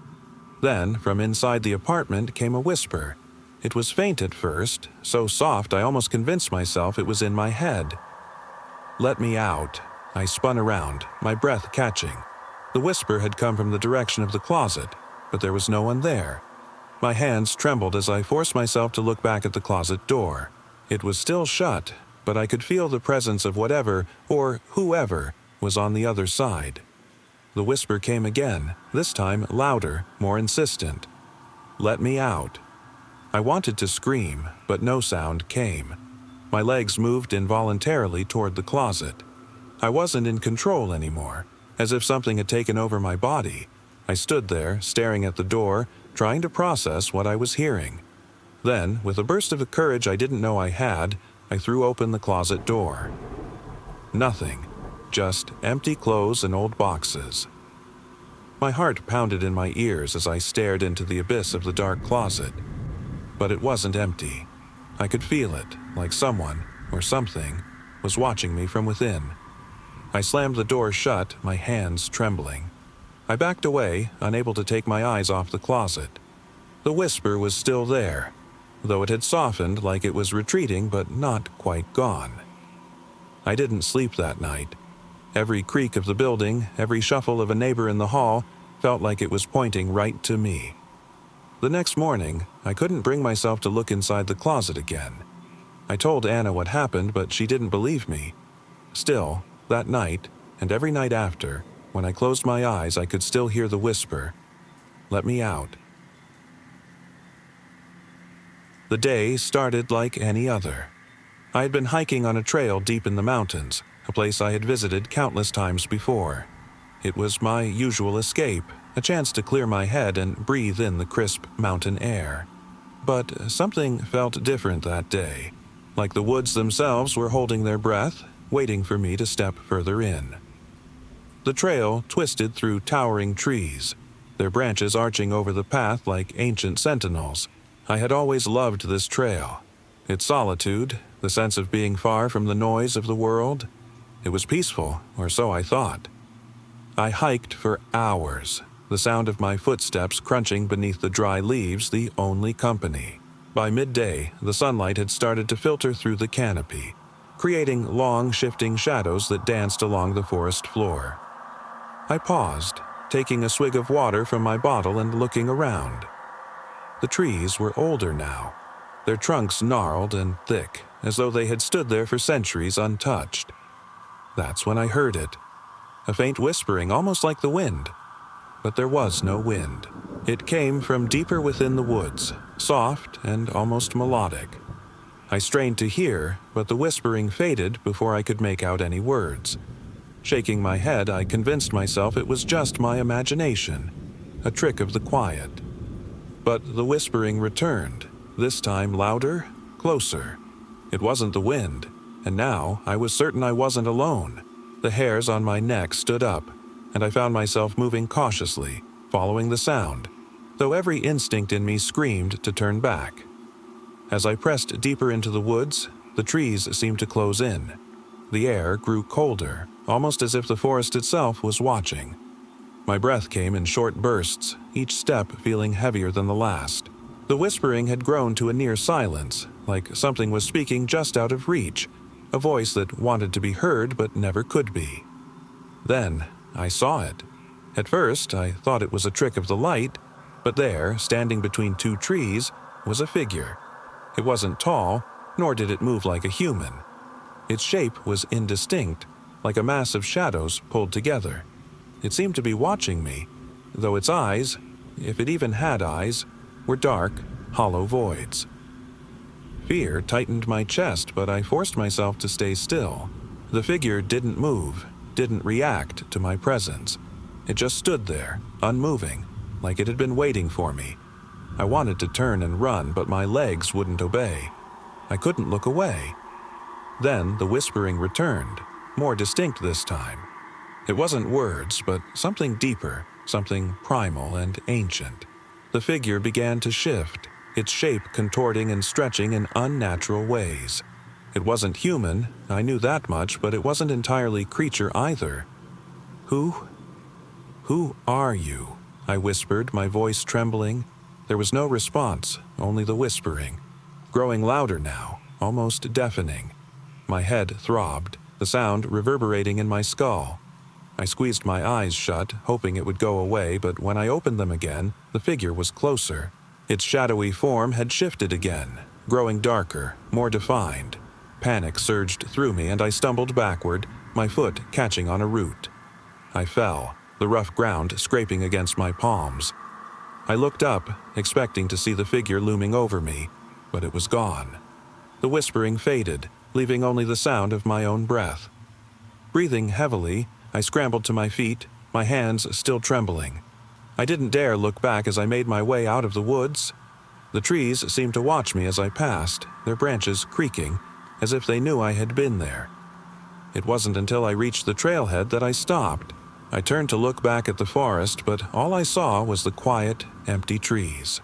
The figure was gone, the whispering had vanished, but the feeling of being followed, watched, lingered. I never returned to that trail. Whatever had been waiting for me in those woods, I knew I could never escape it.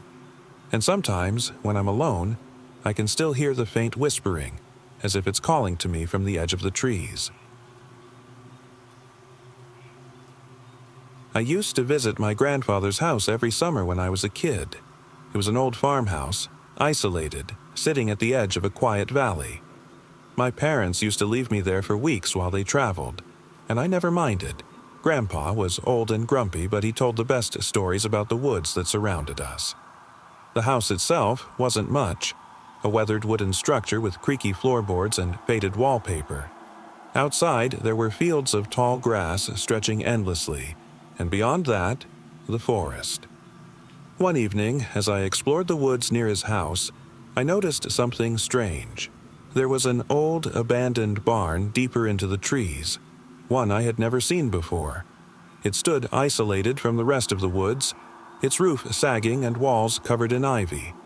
It was out of place, and curiosity got the better of me. I approached the barn, my steps quiet on the grass. As I got closer, I noticed something strange. There was a faint, almost imperceptible noise, like whispers carried by the wind. I stopped, listening. The whispers seemed to be coming from inside the barn, but there was no sign of life around it. I pushed open the creaking door. Inside, the barn was dark, except for slivers of light filtering through the broken roof. Dust hung in the air, thick and heavy. It smelled of decay, wood, rot, and something else I couldn't place. I could barely see, but I moved cautiously, my heartbeat quickening. That's when I saw it. In the far corner of the barn, barely visible in the dim light, was a figure. A tall, slender shadow that didn't quite belong. I froze, my breath catching in my throat. The whispers had grown louder, almost like they were surrounding me now. I strained to see more, but the figure remained in the shadows. Then, slowly, it moved. Not like a human, though. Its movements were jerky, unnatural, as if whatever this thing was didn't know how to walk properly. It tilted its head, and for a moment, I thought I saw something in its hollow eyes. The whispers intensified, growing louder, more frantic. I couldn't move. I was paralyzed by fear, the barn now filled with that oppressive silence, only broken by those relentless whispers. And then, from the shadows, I heard a voice. Help me. It wasn't a voice I recognized. It wasn't human either, low and raspy, like it hadn't spoken in centuries. My legs felt like lead, and I couldn't tear my eyes away from the figure. I wanted to run, but I couldn't. My body wouldn't respond. The whispers became screams, but they were inside my head. I could feel them, clawing at my mind. The figure stepped closer, its limbs bent awkwardly as if they didn't belong to a living thing, and then, just as quickly as it appeared, it vanished. I collapsed to the floor, unable to move or think. My heart thundered in my chest, and the barn was silent again. I sat there for what felt like hours, unsure if the fear or the silence was worse. When I finally managed to stand, I left the barn and didn't look back. The rest of the summer passed without further incident. My grandfather never mentioned the barn, and I never brought it up. To this day, I don't know what I saw, but I know one thing. It wasn't human, and it wasn't supposed to be there. It was a quiet Sunday evening when my family decided to take a drive out to the old lake. The air was crisp, the sky painted with soft hues of orange and pink as the sun dipped toward the horizon. The lake had always been a place of peace, a spot where we'd spent countless weekends, swimming, fishing, and simply enjoying the stillness. We packed a small cooler, grabbed some snacks, and set out in the late afternoon. The drive was familiar, the roads winding and quiet, with only the occasional passing car. As we approached the lake, something felt different. The usual sense of tranquility was replaced by a strange feeling of isolation. We parked near the water's edge, the gravel crunching beneath our tires. The lake stretched out before us, its surface calm and glassy. My parents unpacked the cooler while my younger siblings ran ahead, eager to dip their toes into the chilly water. I stayed back, sitting on the hood of the car, watching them. The sun had almost fully set now, casting long shadows across the trees that framed the lake. There was something in those shadows that didn't feel right. A stillness, unnatural, almost as if the world had stopped turning. That's when I heard it. A soft whisper carried on the wind. It was faint, almost inaudible, but I could feel its pull. My head snapped toward the woods behind the lake. There was no one there, just the trees swaying gently in the breeze. I tried to shake it off, telling myself it was just the wind or my imagination. But the longer I sat there, the more the feeling of being watched intensified. My parents were still chatting by the car, unaware of the unease that had settled over me. I got up and walked toward the water's edge, my heart pounding in my chest. The whispers were clearer now, though they seemed to come from nowhere. I kept turning in circles, looking around, but there was no one. "Hey," I called out, my voice trembling. "Is someone there?" Silence. But then I noticed something strange. Footprints leading down toward the water. They weren't ours. They were small, almost childlike, but the stride was too long, too deliberate. My stomach twisted as I followed the prints, tracing them with my eyes. They led from the trees, right to the edge of the water, then disappeared into the still lake. A shiver ran down my spine, and I turned back toward my family. My younger siblings had stopped playing and now stood beside our parents, their eyes wide with confusion. They hadn't noticed the footprints, but I could feel their presence. Something was watching us from the trees, something that didn't belong. "Let's go," I said, my voice shaking. "Now."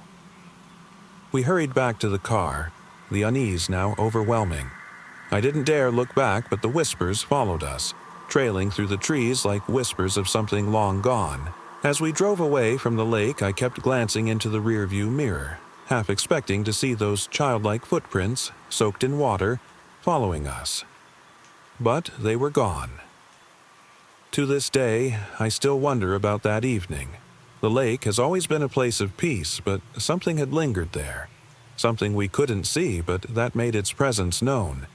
The whispers still echo in my memory, though I haven't heard them since, and I doubt I ever will again. My friends and I decided on a whim to take the long trail that stretched along the edge of the cliffs, far from any roads, towns, or lights. We wanted nothing but peace, a chance to get away from everything. We parked at the base of the trail, unloaded our backpacks, and began the slow ascent. The air was clear, and the sound of crickets filled the silence. It was peaceful. That was the only word for it. Peaceful. At first, we hiked for what felt like hours, the trail winding through thick patches of trees that would occasionally break into clearings with breathtaking views of the valley below. It was beautiful, like stepping into another world. At some point, we decided to stop for a break near the edge of the cliffs. The drop below wasn't something to mess with, but we sat there, taking in the view, enjoying the stillness. That's when things started to feel off.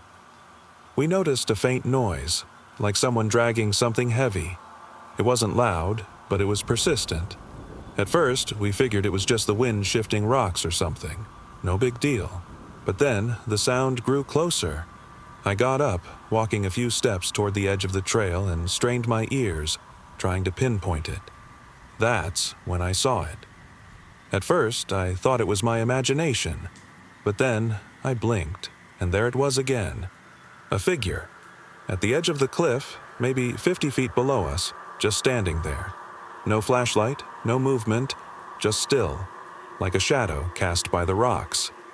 I could barely make out the details, but something about it felt wrong, unnatural.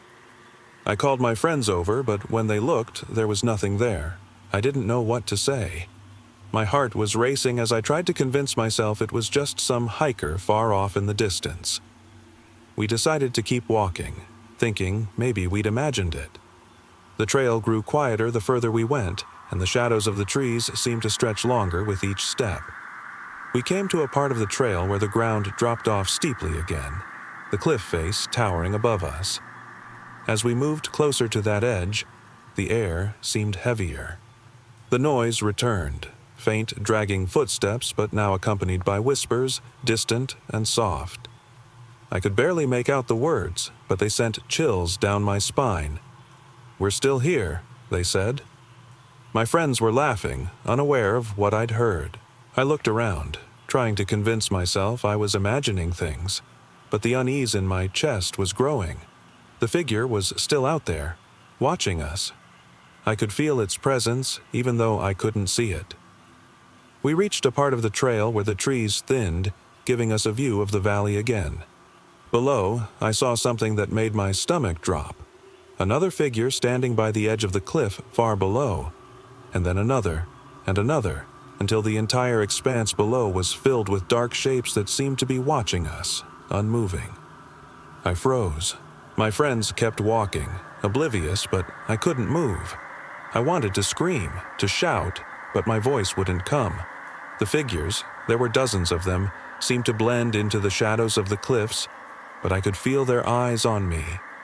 I couldn't look away from the sight below, even as panic began to rise in my chest. My legs felt like they were rooted to the ground. They didn't move, didn't make a sound, but I knew they were waiting. I turned around and yelled at my friends to stop, but they couldn't hear me. I could barely hear myself. "Guys, stop!" I shouted, my voice barely more than a whisper. They were already too far ahead, unaware of what I had seen. I begged them to come back, but it was like they didn't even hear me. My mind was screaming, "Run back! Run back!" But my feet wouldn't move. My gaze was still locked on the figures far below. The dragging sound grew louder again, this time coming from above, behind me. I could feel something close, closer than it had been before.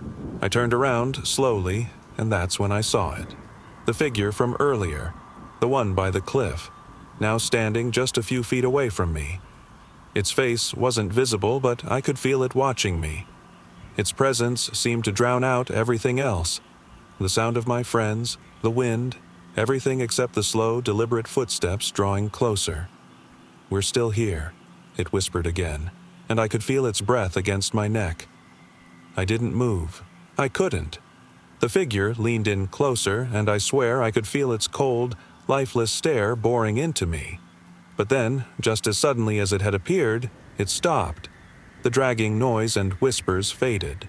The figure stood there for a moment longer, then turned and slowly walked back into the shadows of the cliff. By some miracle, my friends finally heard me screaming, and they ran back to find me. We left that trail as fast as we could, but I can still feel it, like something is out there, waiting, still. It was a quiet evening when I decided to take my dog, Max, for a walk through the park. The sun had just dipped below the horizon, painting the sky in shades of orange and purple.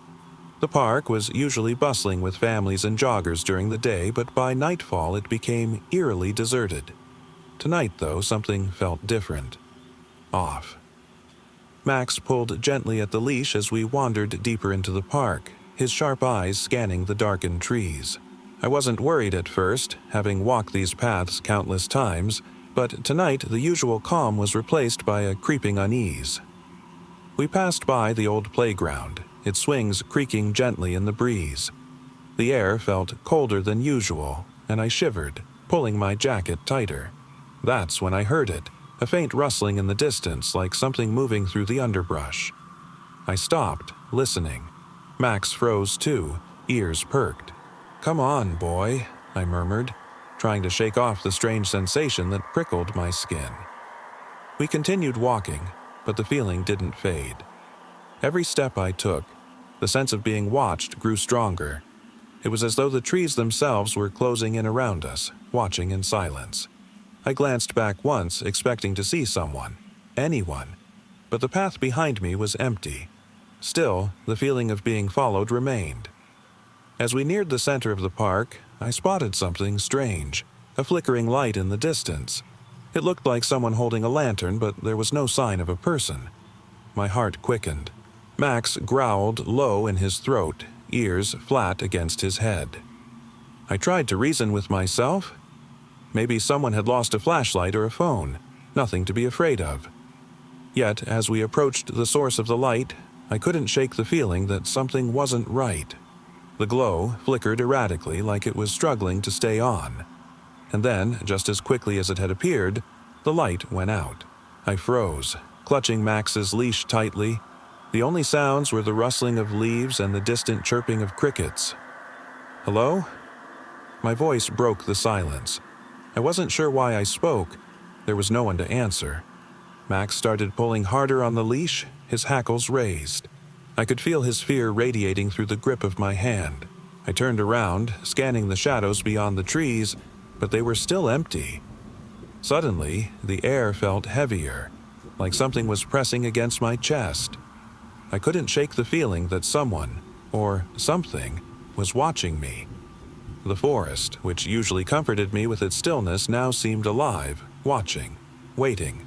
Then, from behind me, came a voice. Soft, quiet, but not human. "Stop!" I spun around, heart racing. Max barked furiously, his growl turning into a frantic, terrified yelp. I couldn't see anyone, but the voice had come from the direction of the woods, clear and chilling. "Who's there?" I called out, my voice trembling. No answer. Max was pulling at the leash, nearly dragging me now. His ears were pinned flat, and he was growling louder, more desperately. I glanced around, but the park remained as silent and empty as ever. "Let's go, Max," I said, though my legs felt heavy as I turned to leave. The hairs on my neck stood on end. I could feel something, or someone, following us now, always just out of sight. The walk back was one of the longest of my life. Every step felt like I was walking through a nightmare. Max's barks echoed through the trees, but the presence that had followed us remained hidden. When we finally emerged from the park and the streetlights lit the world again, the feeling of being watched didn't fade. I glanced back, but there was nothing. No figure, no sound, just silence and the shadows retreating back into the trees. I didn't sleep that night, my mind haunted by the voice and the feeling of being followed. To this day, I wonder what it was, if it was real or something my mind conjured. All I know is, some nights, even under the safety of streetlights, I still feel the weight of those unseen eyes on me. I'll never forget that summer afternoon when I went for a hike. I wasn't a hiker, far from it. I was out of shape, but the trails near the mountains had always called to me. The air was warm, the sun was bright, and the forest stretched endlessly in every direction. I decided to take a trail that led deeper into the woods, away from the main paths and the familiar sounds of civilization. At first, everything seemed perfect. The birds chirped, the trees rustled gently in the breeze, and the only sounds were the crunch of leaves beneath my feet. I wasn't exactly sure where I was going, but I didn't care. It felt freeing to be away from the constant noise of phones, people, and the city. I walked for hours, letting my thoughts drift as I lost track of time. Then, the atmosphere shifted. It wasn't sudden, more like the gradual descent into something off. The birds stopped singing, and the forest became eerily silent.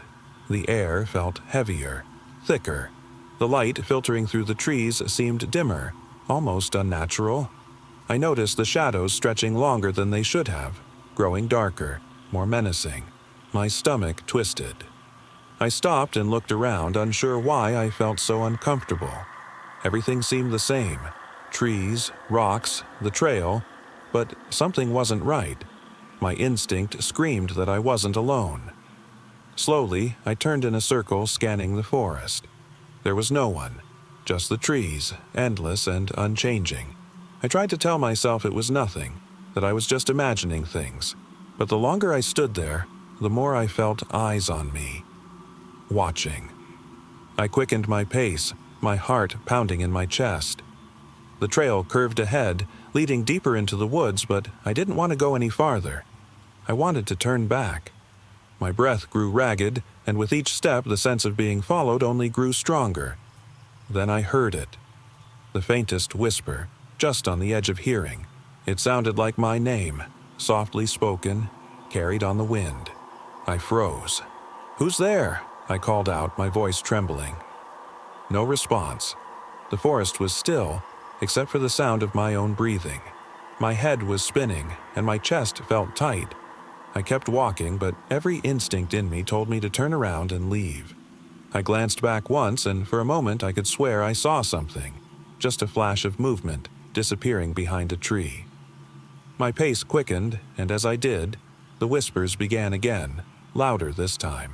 They surrounded me, coming from all directions. I couldn't make out the words, but the sound of them sent chills down my spine. Panic gripped me. I wasn't thinking straight anymore. I ran. The trail twisted and turned, but I couldn't see the end. The woods felt endless, and the deeper I went, the darker everything became. I could barely make out the path beneath my feet. Then I heard it again. A voice, closer this time, clearer, more distinct. "Turn back," it said, but it wasn't human. It was hollow, distorted, like the echo of something long dead.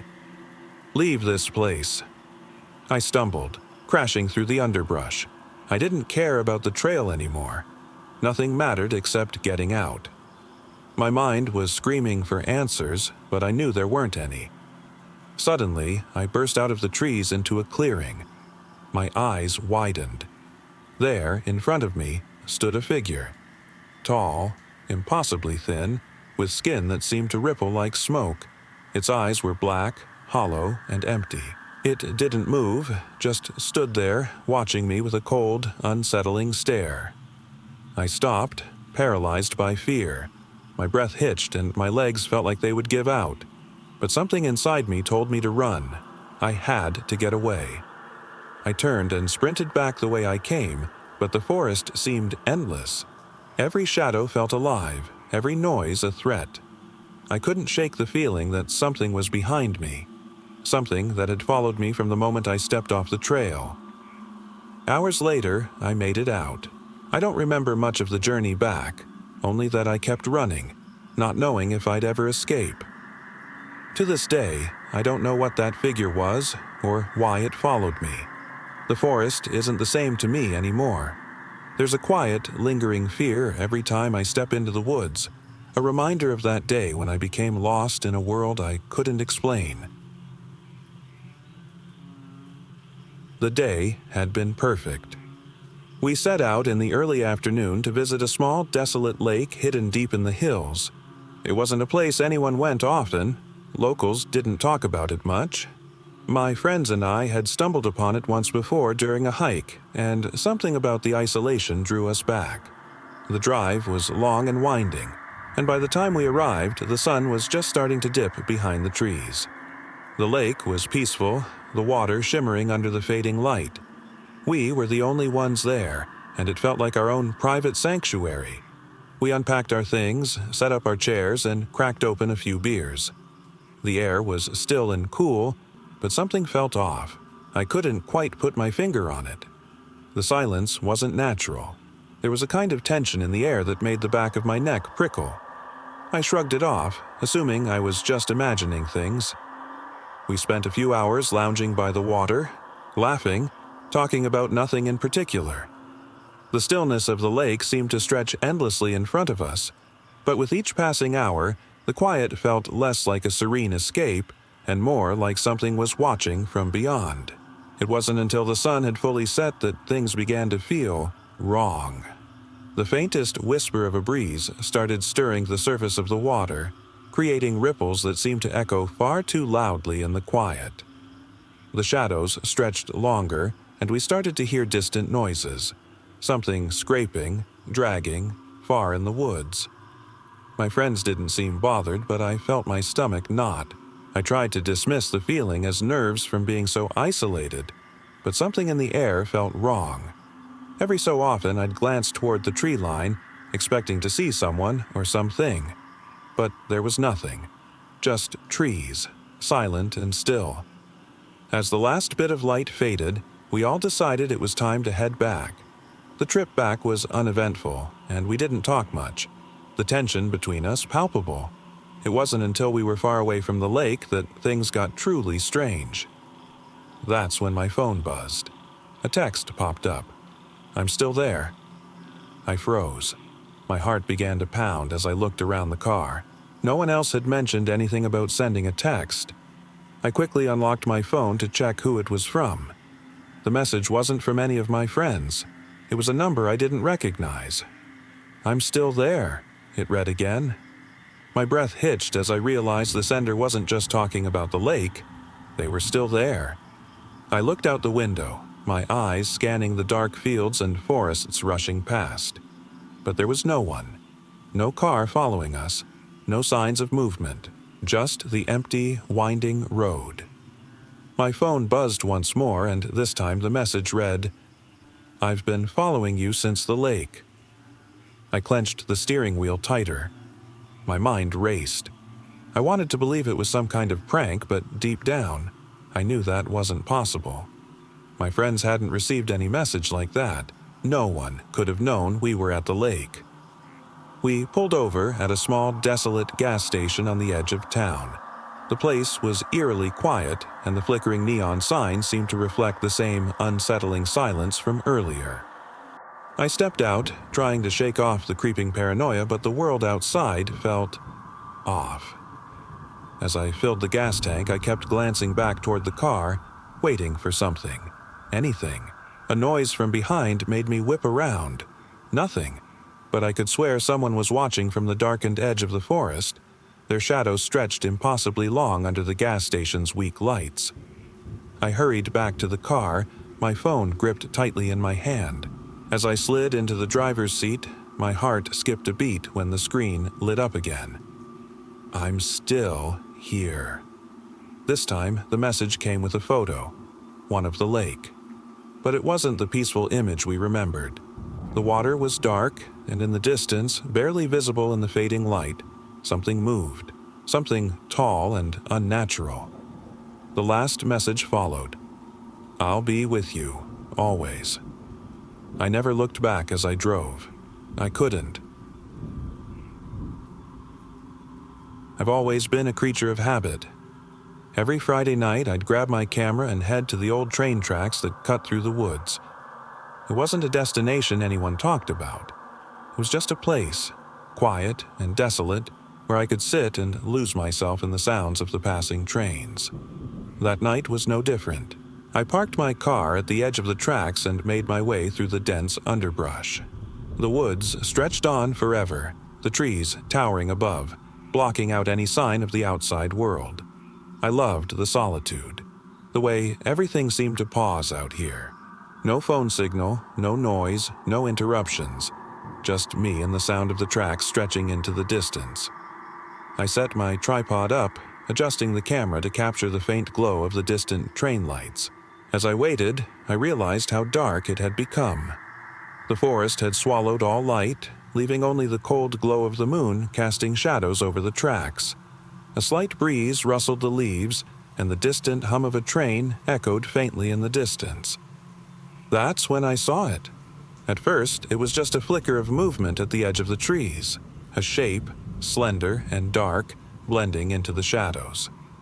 I thought maybe it was an animal, but there was something unnatural about the way it moved. Smooth, almost fluid, yet completely wrong.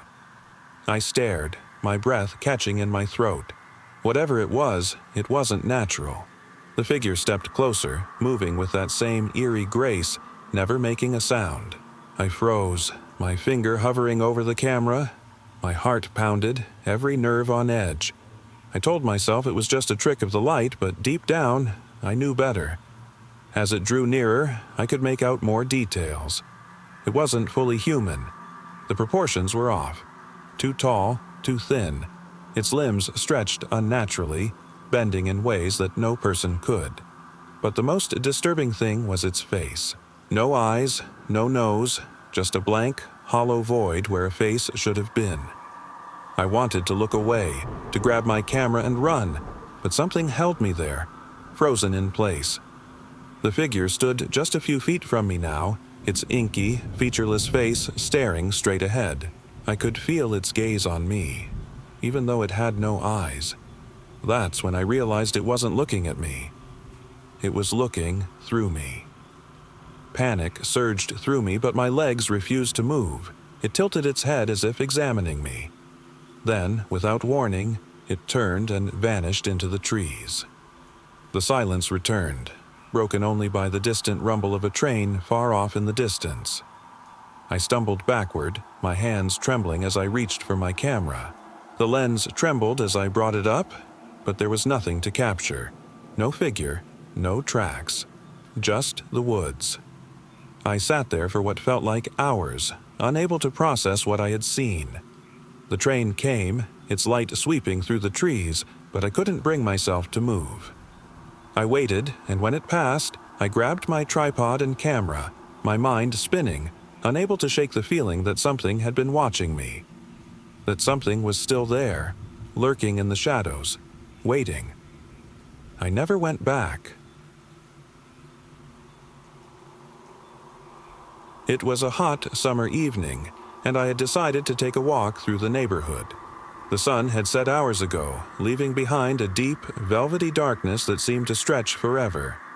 The streets were empty, save for the occasional flicker of a porch light, casting long shadows down the sidewalks.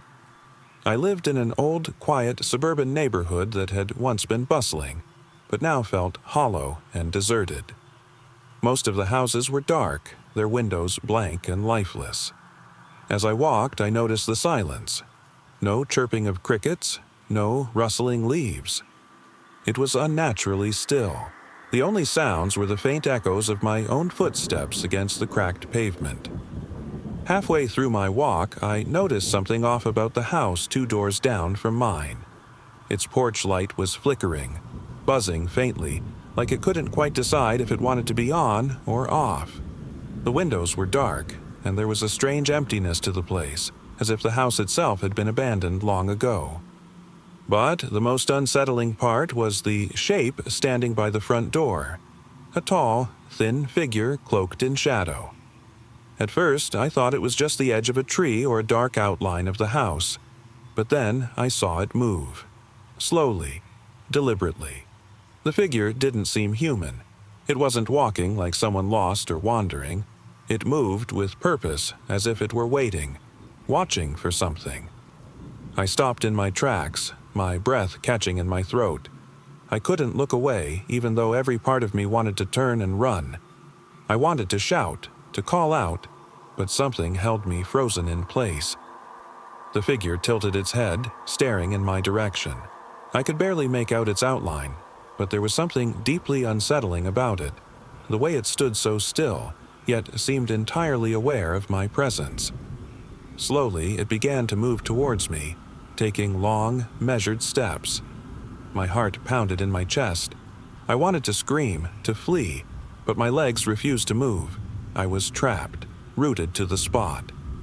The figure was almost close enough to make out its features when suddenly, without warning, it stopped. It stood there, facing me, just a few yards away.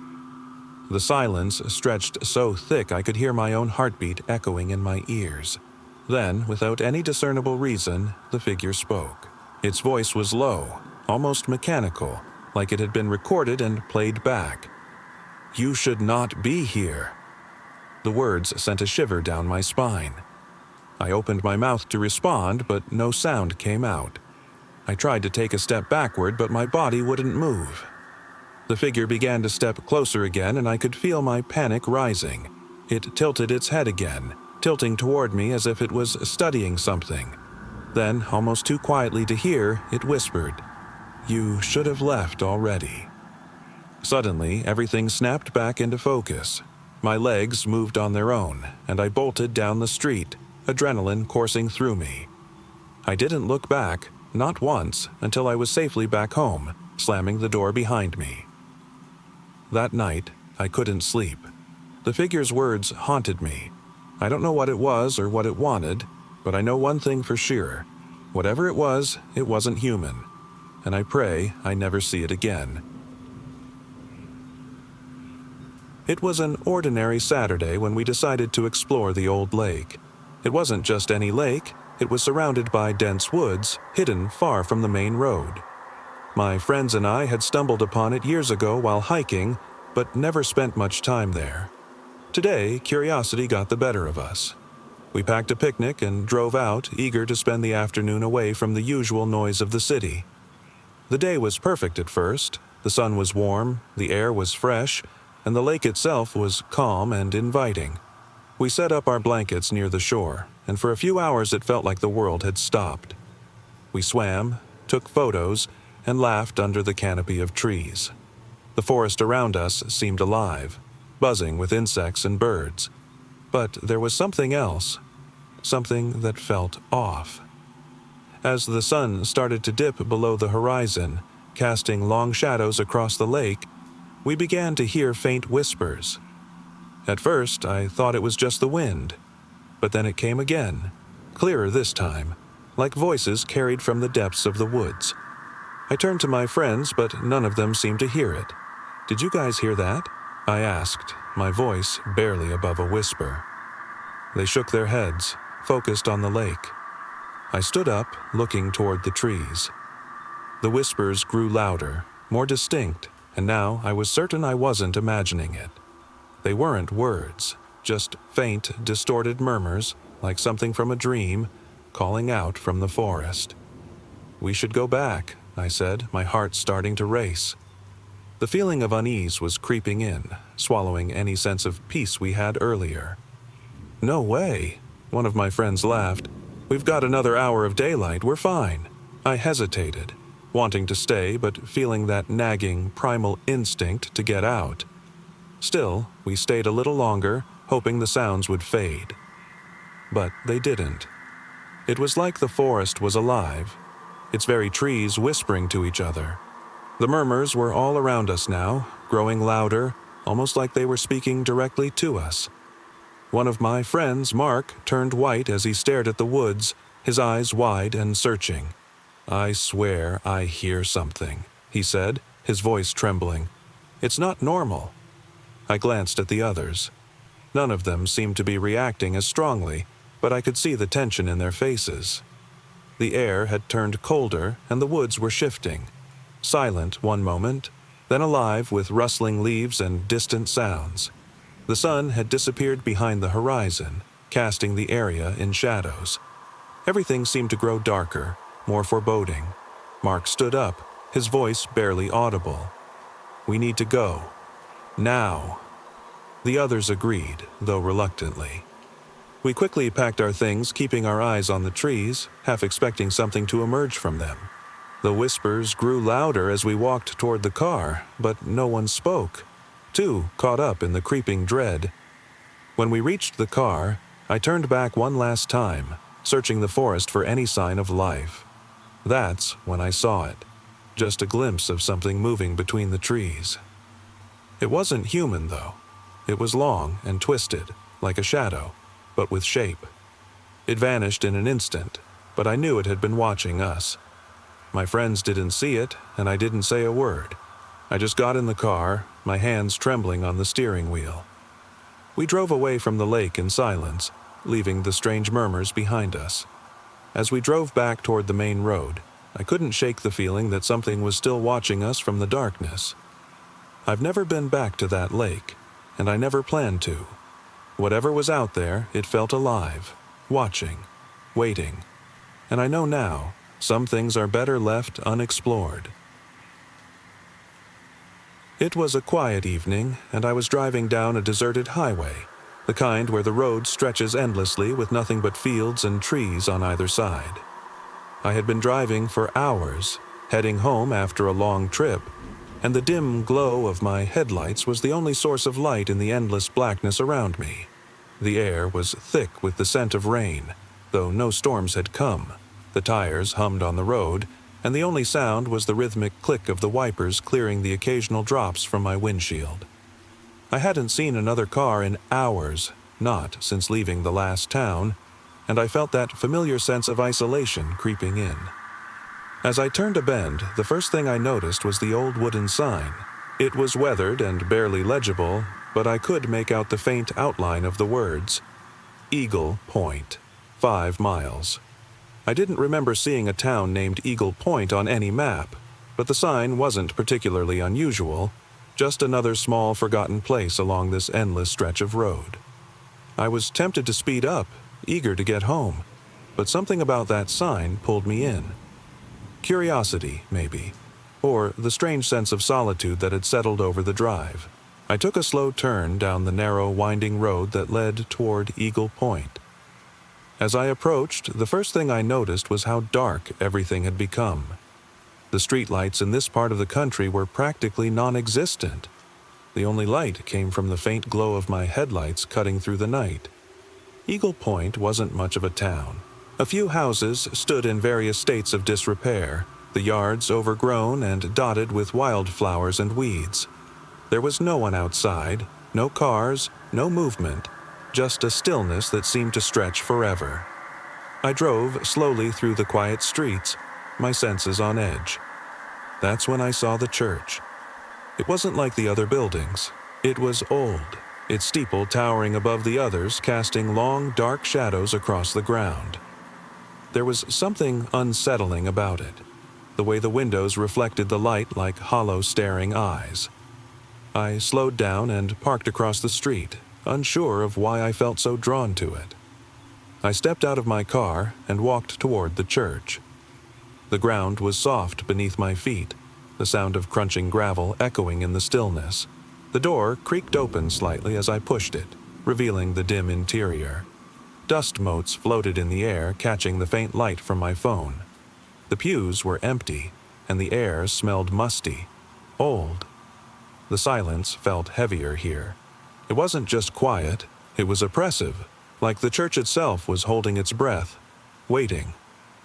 I wandered further inside, drawn by an odd sense of fascination and dread. In one corner of the church, there was an old faded photo framed and sitting atop a small altar. It depicted a group of people, women, men, and children, standing together, smiling. But their eyes were empty, vacant. As I stared at the photo, I felt my skin crawl. The stillness grew deeper, more suffocating. Then, from the back of the church, I heard it. A faint whisper, too soft to understand, but unmistakable. My breath caught in my throat and I turned slowly, heart pounding. There was nothing there, just shadows in the corners, stretching and shifting. I backed away from the altar toward the door. That's when I noticed something strange. The photo was gone. In its place was another photo, newly placed on the altar.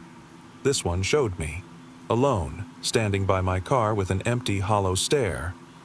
Panic gripped me as I snatched the photo and backed toward the door. The whispering had grown louder now, echoing through the church like 1,000 voices speaking at once.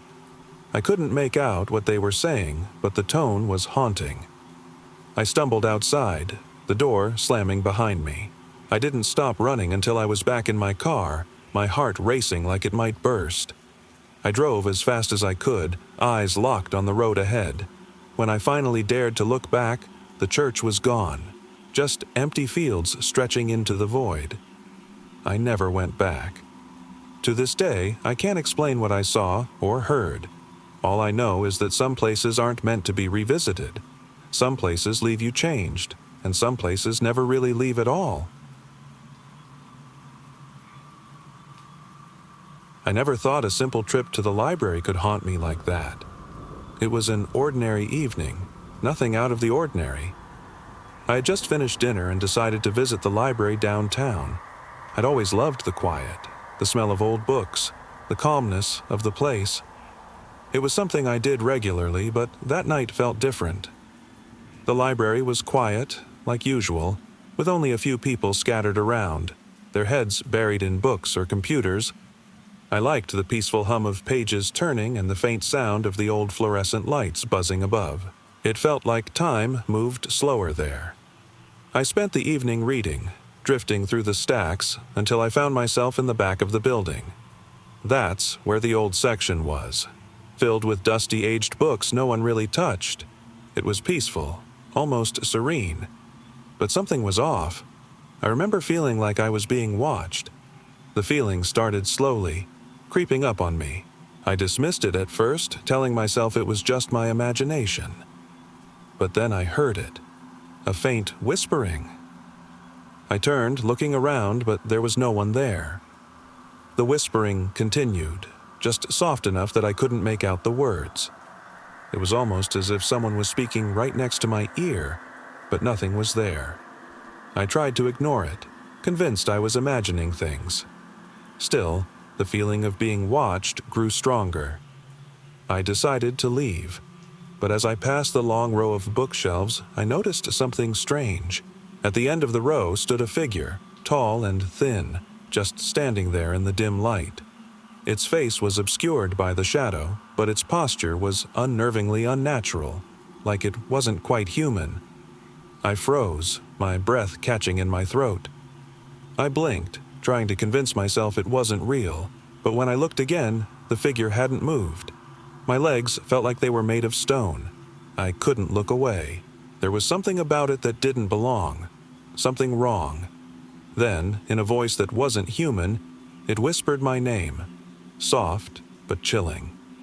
I backed away slowly, never taking my eyes off the figure. My mind screamed at me to run, but my body refused to move. I stumbled back, heart pounding, and tried to yell for help, but the sound got caught in my throat. Suddenly, the figure turned and disappeared between the rows of books. I stood there, frozen, unsure whether I had imagined it or not. The whispering continued, though fainter now, as though it were coming from within the very walls of the library. I rushed to the entrance, clutching my phone tightly in my hand. I couldn't leave fast enough. As I pushed open the heavy doors, I glanced back one last time. The library was still. Too still. The buzzing fluorescent lights flickered once before dying out, plunging the building into darkness. I never went back to that library. To this day, I don't know if what I saw was real, but the whispering still lingers in the back of my mind, and I'll never forget the figure that vanished between the rows of books. It was late October, the leaves crunching beneath my feet as I made my way down the quiet country road. I had decided to take a long walk that evening, needing some fresh air away from the dull hum of city life. The sun was setting, casting long dark shadows over the rolling hills, and the only sound was the gentle rustling of trees in the breeze. I'd grown up in this area, a small town surrounded by farmland and open spaces. The woods were always eerie at night, but tonight felt different. The air was colder, heavier. I couldn't shake the feeling that something wasn't right. As I walked, I noticed how distant the usual sounds of animals had become. No crickets, no rustling of leaves, just silence. Even the wind had quieted. I reached the edge of the woods, the trees towering like silent sentinels on either side of the road. The sun had nearly set now, leaving only a dim orange glow on the horizon. It was too early to be this dark. That's when I saw it, standing between two trees, perfectly still, a figure watching me from the shadows. It was human-shaped, but there was something off about it. Its posture was wrong, unnatural. I stopped walking, my breath catching in my throat. I couldn't see its face clearly, but I could feel its gaze locked on me. I stood there, heart pounding, unsure if I should move or run. The figure didn't move, didn't blink, It was like something out of a nightmare, just a shadow in the fading light. My legs felt frozen as I tried to look away, but something held my gaze. Who's there? My voice trembled as I forced the words out. The silence stretched on, and then nothing. No response, no sound of breathing, no movement. I wanted to run. I turned back toward the road, but as I did, I saw another figure appear in the distance, emerging from the opposite side of the woods. This one was even closer than I thought possible. It didn't walk, it glided, silently, effortlessly. My stomach twisted as I realized it wasn't human. The shape was wrong, distorted, like something had stretched it out of proportion. My mind raced as I backed away, hands trembling, my heartbeat echoing in my ears. I didn't stop until I was nearly at the edge of the road. The two figures, now several feet apart, stood motionless, their black, empty eyes staring toward me. I realized, with a sick feeling in my stomach, that I hadn't heard any footsteps, just silence. And yet they were there, both of them, in the middle of nowhere, watching me. I turned and ran, my legs carrying me as fast as they could, the figures vanishing into the darkness behind me. I never looked back. To this day, I don't know what they were, but I know they weren't human.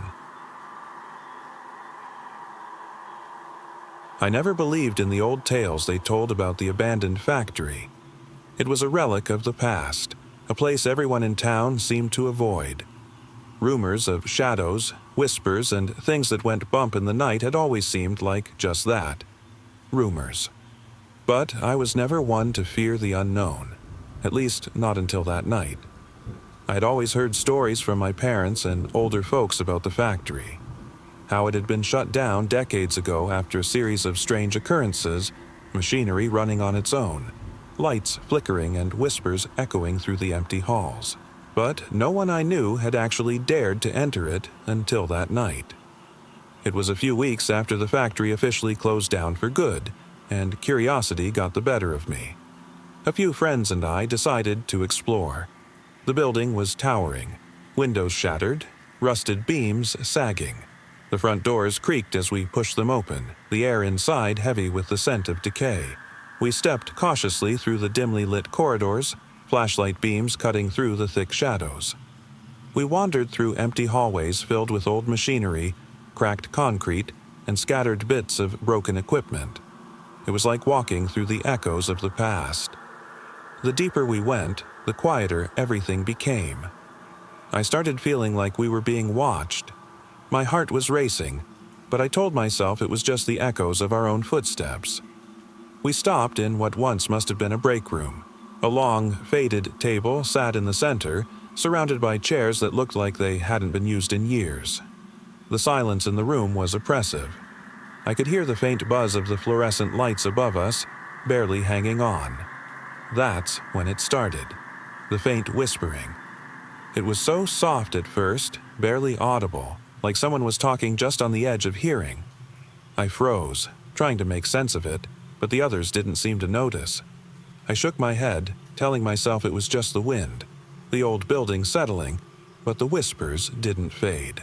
If anything, they grew louder, more distinct.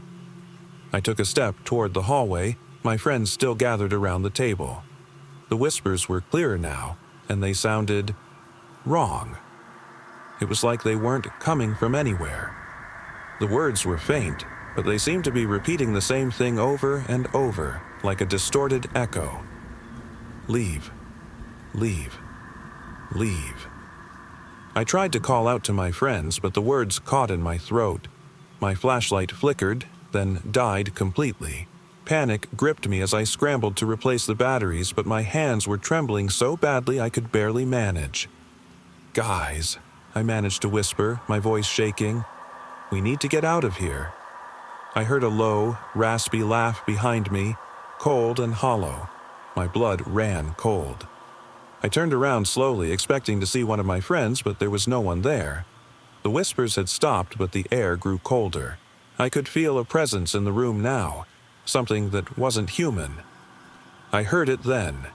The faint sound of footsteps, slow and deliberate, moving toward me from the hall. They weren't my friends' footsteps. I couldn't move, couldn't think. The sound grew louder, closer, until I could feel the vibrations in the floor beneath me. I backed away, stepping carefully until I felt the wall press against my back. The whispers returned, louder this time, accompanied by the sound of dragging footsteps. "Leave. Leave. Leave," they seemed to chant, their distorted voices weaving into the air. I wanted to scream, but my throat was dry. Suddenly, the lights went out entirely, plunging the room into total darkness. My friends' voices echoed faintly, calling out for me from deeper in the building, but I couldn't find them. I fumbled with my phone, but it was dead. The only sound now was the relentless whispering, growing louder, more urgent. I held my breath, waiting for something to emerge from the shadows, but nothing ever did. Somehow, I found my way out, back through the winding halls, past the echoes of those whispers. My friends never believed me when I told them. To this day, they think I imagined it, that it was just some old factory with nothing more than dust and creaking metal. But I know what I heard, and sometimes, even now, I can still hear the whispers, just faint enough to make my skin crawl. The night sky stretched endlessly above the old train tracks. We were out there, just friends on a camping trip, away from everything. No phones, no towns, just the woods and the faint sound of a distant train. It was supposed to be peaceful, a night of campfires, laughter, and staring up at the stars. But everything changed when we stumbled across the old station. We hadn't planned on visiting it. It wasn't on any map, but curiosity led us off the trail. The station had been abandoned for decades, weathered by time and overgrown with vines. The roof had caved in, leaving skeletal beams exposed. It was eerie, but we thought it would make a cool spot to rest for a while. Inside, the air was thick with dust and the faint smell of decay. The wooden floor groaned underfoot, and cobwebs hung from the rafters like thin curtains. We joked about the ghosts, making light of the old station's dark past, but something didn't feel right. As we wandered deeper into the building, one of my friends, Emily, stopped abruptly, staring at the wall. We all gathered around, shining our flashlights where she pointed. The wall was covered in writing. Scrawled in faded, jagged letters were words that made my blood run cold. "Help us." None of us spoke.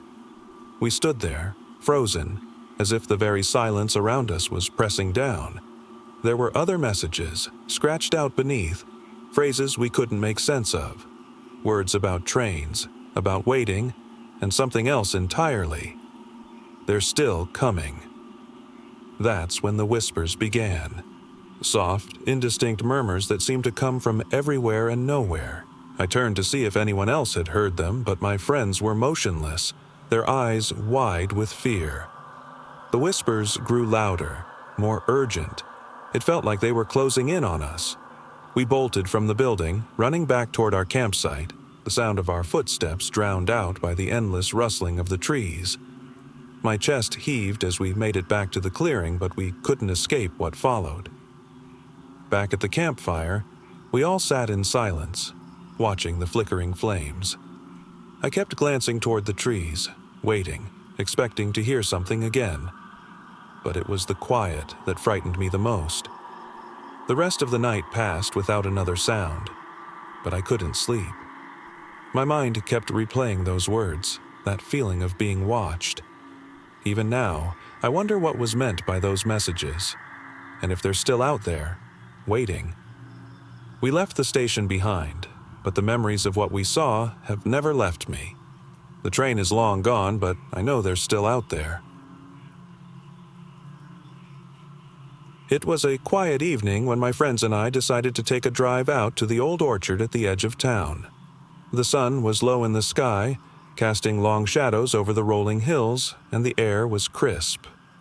We had heard stories about the orchard, about how it had once been a thriving farm, but now lay abandoned, overgrown with wild grass and tangled vines. None of us really knew what to expect, but something about the place drew us there. Maybe it was the thrill of something forgotten, something lost to time. The old farmhouse at the center of the orchard stood there, half collapsed, its windows shattered and roof caved in. The wooden beams creaked softly in the wind, as if the house itself was moaning. We parked the car at the edge of the orchard and walked deeper into the field. The ground beneath our feet was uneven, covered in fallen apples and weeds. The air smelled earthy, and there was a faint sweetness from the ripened fruit still hanging from the trees. As we approached the farmhouse, the feeling of being watched set in. It wasn't the kind of eerie quiet you'd expect. No birds sang, no rustling of leaves. It was dead quiet. Too quiet. We made our way inside, the wooden floorboards groaning beneath us. The place was a mess. Old furniture scattered, walls splintered, and dust floating through the air like whispers.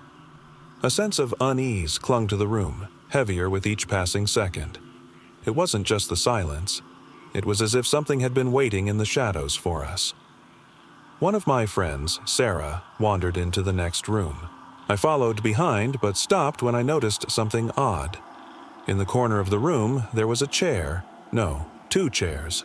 Both were facing each other, but they were old, cracked, as if they hadn't been touched in years. The legs were splintered, and dust coated the seats like a film. What disturbed me most was the way they seemed to be positioned, like they had been placed deliberately, waiting for something or someone. "Why are the chairs like that?" I asked, my voice barely above a whisper. "I don't know," Sarah replied, frowning. "It's creepy."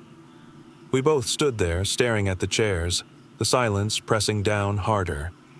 I had the sudden, irrational thought that someone, or something, might be sitting there, just out of sight. As we explored further, we came across the kitchen. The cabinets were open, broken plates and jars scattered on the floor. It was here that we found the most unsettling thing of all, a photograph. It was crumpled, lying on the countertop. A family of 4 stared back at us. The man and woman smiled weakly, while 2 children sat on either side of them. What caught our attention wasn't the photo itself, but the absence of their faces. The photo had been torn, their features missing as though someone had tried to erase them. All that remained were empty eyes, hollow and void of life.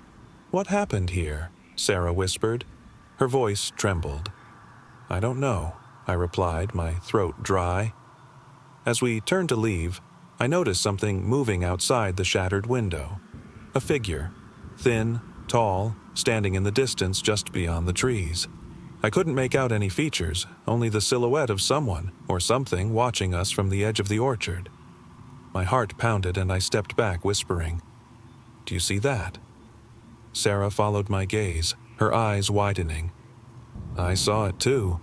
The figure didn't move, just stood there, watching. Its presence felt ancient, as though it had been waiting for us to arrive. "We need to get out of here," I said, grabbing her hand. As we hurried toward the car, I kept glancing back, half expecting to see something, anything, trailing behind us. But there was nothing. The figure remained distant, still unmoving. Once we reached the car and drove away, I stole one last glance in the rearview mirror. The orchard was behind us, the farmhouse a dark silhouette against the fading light, and still I felt that unseen gaze following us. To this day, I can't explain what we saw or didn't see, but I know one thing for sure. Whatever it was waiting, and it's still out there. I wasn't the kind of person who believed in ghosts or the supernatural. I've always been a logical thinker, someone who dismissed old tales and rumors as nothing more than silly distractions. That changed one night on a solitary trip to the old family lake house. It wasn't anything fancy, just a small cabin tucked deep in the woods by a quiet, remote lake. My family used to go there when I was a kid, but we hadn't been back in years. After hearing it was in rough shape, I decided to check it out one weekend, just to make sure everything was still standing. The drive took longer than I remembered, the road winding through dense forest that swallowed any light from the moon. The lake house itself was hidden from view until you were nearly upon it. It stood there, dark and silent, its windows covered in grime and cobwebs. I grabbed my flashlight and headed inside. The interior was in worse condition than I expected. Dust and mold covered everything. Cobwebs hung like torn curtains, and the wooden floorboards creaked under every step. I opened the windows to let in some fresh air, though I wasn't sure if that was going to help with the oppressive silence. That evening, after checking for any signs of wildlife, I decided to explore the surrounding area. The lake itself was calm, reflecting the trees in a perfect mirror, but the air had a strange stillness to it, as if something had been watching and waiting for me to arrive. As night fell, I made a fire outside, sitting by the lake to enjoy the peace. The crackling flames didn't do much to comfort me, though. The woods around me seemed to hold their breath, the shadows growing deeper and more menacing as the minutes passed. It was around midnight when I first heard it, a faint whispering, barely audible but persistent, carried on the wind. I froze, listening, my skin crawling. The whispers didn't come from any particular direction but seemed to be all around me. I stood, heart racing, and scanned the trees, but I saw nothing. The silence returned. But the unease wouldn't go away. I convinced myself it was just the wind, some sound that had traveled from miles away and got distorted in the stillness. I went back inside and locked the door behind me, the sound of my own breath echoing in the empty cabin. I slept fitfully that night, plagued by strange dreams. I kept waking up, feeling like something, or someone, was watching me from the shadows. Each time I opened my eyes, the room seemed darker than before. The next morning, I decided to take a walk around the lake. The sun was bright, the forest alive with birdsong, but something still felt off. As I walked, I found old, faded footprints in the dirt. My heart skipped a beat when I realized they weren't mine. They looked much older, but perfectly preserved in the soft ground. I kept walking, pushing away the growing sense of dread. That's when I saw them. Footprints leading from the cabin, circling around the lake. But not just a few. The footprints stretched as far as I could see, as if something had been walking these woods for years. I turned back towards the cabin, but before I could make it, I saw something by the water's edge. A figure stood there, just beyond the trees, its form indistinct, its face obscured by shadows. I froze, unable to move as I stared at it. It wasn't human. Not really. The figure's shape was wrong, its posture unnatural, like something trying to mimic a person but failing. Panic set in as I realized it was watching me, tilting its head as if studying me. I wanted to run, but my legs wouldn't move. The whispering started again, louder this time, more insistent. It wasn't coming from the wind. It was coming from inside my head. Leave, leave, leave. The whisper repeated itself, growing louder, closer, until I couldn't tell if it was real or in my head. I turned to run, but the figure was gone, vanished into the trees. I made it back to the cabin, slamming the door shut and locking it again. My heart felt like it was going to burst out of my chest. I spent the rest of the day packing up and preparing to leave. The whispers never stopped. They echoed in my head long after I was back in my car, long after I was miles away from that place. To this day, I haven't been able to forget that trip. Sometimes, in the quiet moments, I can still hear those whispers. Not out loud, but in my mind, like they're waiting, always watching.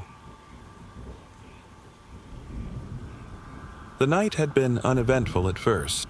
I had decided to take a long drive along the old highway that cut through the desolate plains. It wasn't a particularly scenic route, just endless stretches of cracked pavement and empty fields, stretching far beyond what the eye could see. The only light came from my headlights and the occasional flicker of my dashboard. The quiet was almost oppressive. I usually enjoyed solitude, but this felt different, more isolated, more oppressive. As I drove, I kept glancing at my rearview mirror, half expecting to see the headlights of another vehicle trailing behind. But there was nothing. No other cars, no signs of life. Just the endless road and the hum of my engine. It wasn't until I reached a stretch of road where the horizon curved slightly that something caught my attention. Off to the side, barely visible beneath a thick layer of dust and fog, was an old gas station. I couldn't recall ever seeing it before, but something about it made me slow down. The building was worn, paint peeling, and the sign above it flickered weakly in the night. I decided to stop. It wasn't as if I had much else to do. My phone had lost a signal hours ago and the gas gauge was hovering near empty. Pulling into the station, I cut the engine and stepped out into the stillness. The air was colder than I expected, biting at my skin as I stretched. The station looked abandoned. Cobwebs clung to the windows, and the front door creaked ominously when I pushed it open. Inside, everything was coated in dust. The aisles were empty, shelves leaning precariously, and there was a heavy silence that pressed down on me.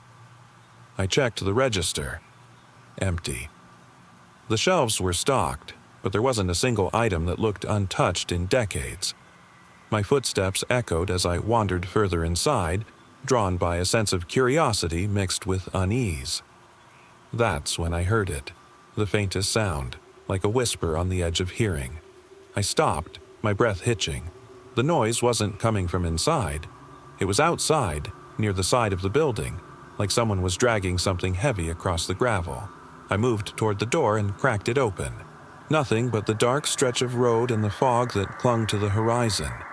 My heart thumped harder, and I stepped back inside, telling myself it was probably just my imagination. But then, I heard it again, closer this time. A dragging sound, slower, heavier. I didn't dare go outside, but I stood frozen, waiting for whatever it was to come into view. The noise stopped, as if whatever had been making it had reached the edge of the building, and then silence again. I forced myself to move, back toward the register. My hands trembled as I reached for my phone, trying to reconnect to any signal, but the screen stayed blank. I couldn't shake the feeling that whatever was out there was still watching. I had almost convinced myself to leave when I heard a voice. Soft. Low.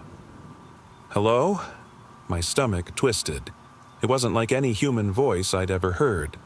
Hollow, distorted, as though the words had been dragged through something sinister.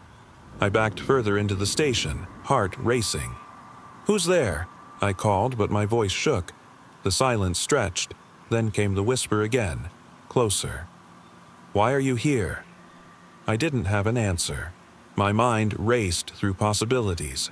Maybe someone was playing some kind of cruel prank, or maybe I was losing my mind. But there was no way to rationalize what was happening. Then I saw it.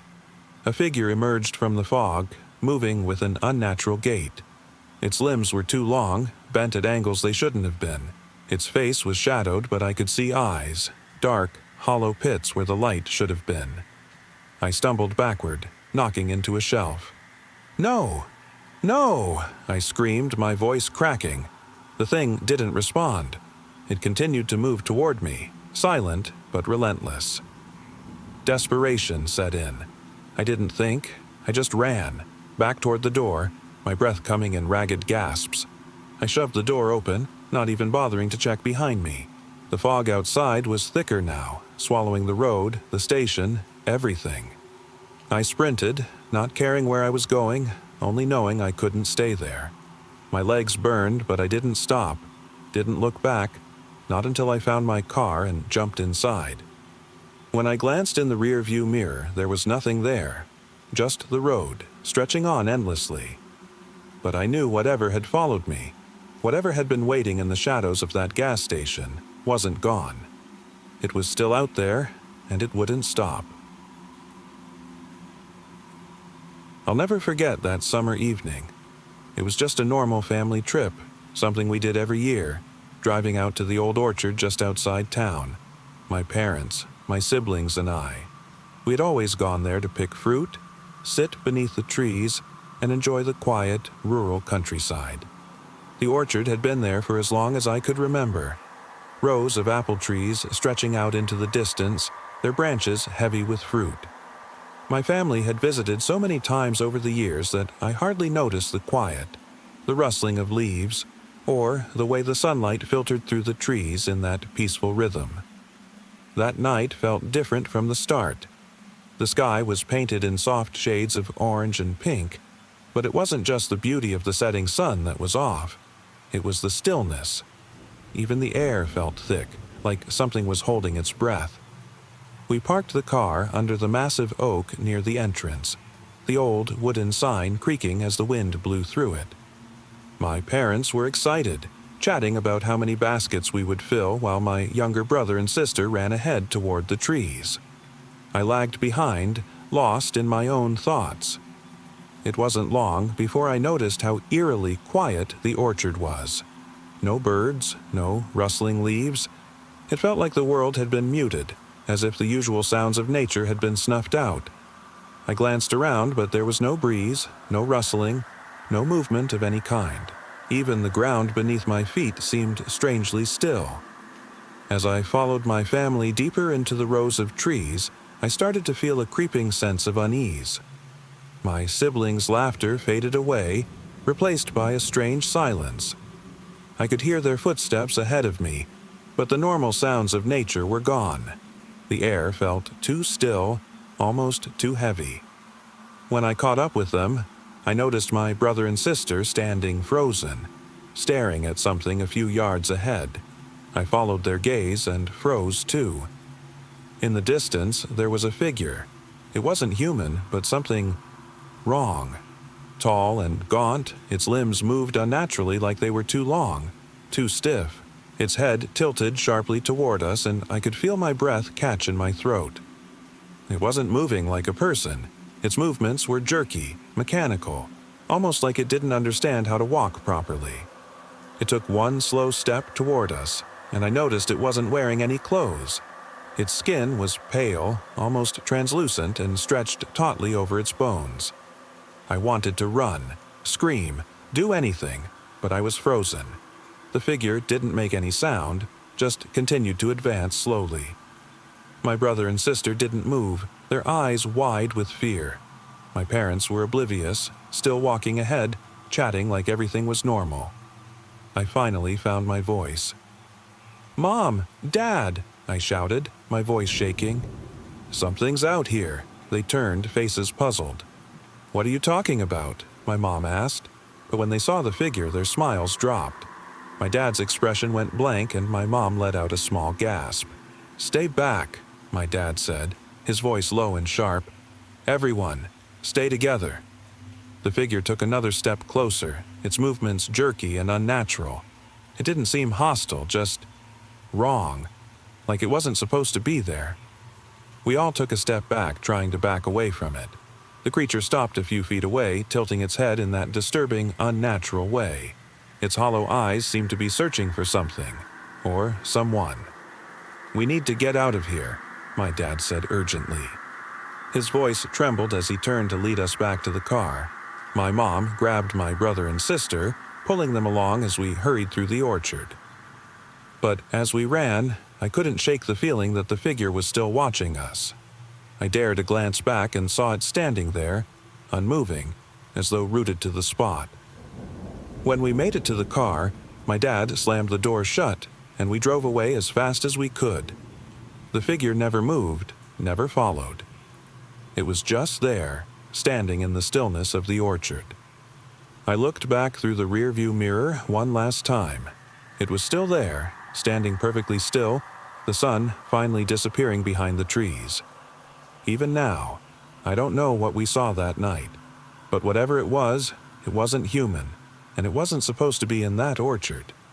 And sometimes I still feel like it's watching, waiting, just as still and silent as it was back then. It was supposed to be a simple trip. A group of friends and I decided to spend the day at the lake, looking forward to some sun, swimming, and grilling burgers. We had rented a small cabin by the water, tucked away from the main shore, surrounded by tall trees. The plan was to relax and enjoy the quiet, but things quickly went south. We arrived early in the morning, and the place was exactly as we'd pictured: peaceful, remote, far from the noise of civilization. We set up camp near the lake, took out the boats, and spent the first half of the day swimming and joking around. The water was cool and refreshing, and we all felt content. Around midday, we decided to take a hike along the trail that followed the shoreline. The trees stretched high above us, casting long shadows over the dirt path. We walked for about an hour, laughing and pointing out strange-looking rocks or trees that had been twisted by the wind.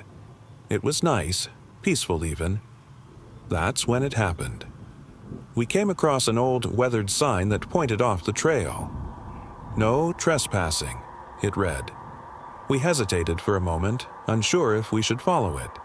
Curiosity got the better of us, and one of us, the bravest or perhaps the most reckless, led the way. The trail disappeared into thick undergrowth. The trees grew closer together, blocking out most of the sunlight. It was eerily quiet now, with only the faint rustling of leaves as the wind shifted. We walked for what felt like an eternity, the silence pressing down on us. Suddenly, we stopped. The trail ended abruptly in front of us, but it wasn't just a dead end. It was as if something had been cleared away, as though we weren't meant to go any further. The ground was packed hard, with claw marks etched into the earth as if something had been dragged through there. My stomach twisted at the sight. We turned back, uneasy now. As we retraced our steps, we realized the forest felt wrong. The air was thick, colder somehow, and the silence was oppressive. I could hear my friends breathing, each breath sharp and shallow. The usual sounds of birds and insects had vanished. When we made it back to the lake, the cabin was still in sight, but something had changed. The sunlight seemed dimmer, the air colder. It wasn't until we were nearly back that we noticed it. Someone had followed us. At first, I thought it was just one of our own shadows, but when I turned to glance behind us, I saw a figure standing at the edge of the trees, far away but clear enough to make out. It wasn't moving, just watching. We didn't speak. We just bolted toward the cabin, leaving the figure behind. Inside, we locked all the doors and windows, hearts racing. We tried to convince ourselves it was just someone from a neighboring cabin, maybe a hiker who had wandered off trail. But deep down, we knew better. The figure had been watching us, waiting. The rest of the day passed in a blur of silence and paranoia. We didn't sleep much that night. Every creak of the cabin made us jump. We knew whatever had followed us was still out there, waiting in the dark.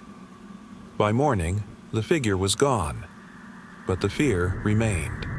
Whatever had followed us wasn't human, or at least not anymore. It was late summer, and I'd gone on a solo camping trip, something I hadn't done in years.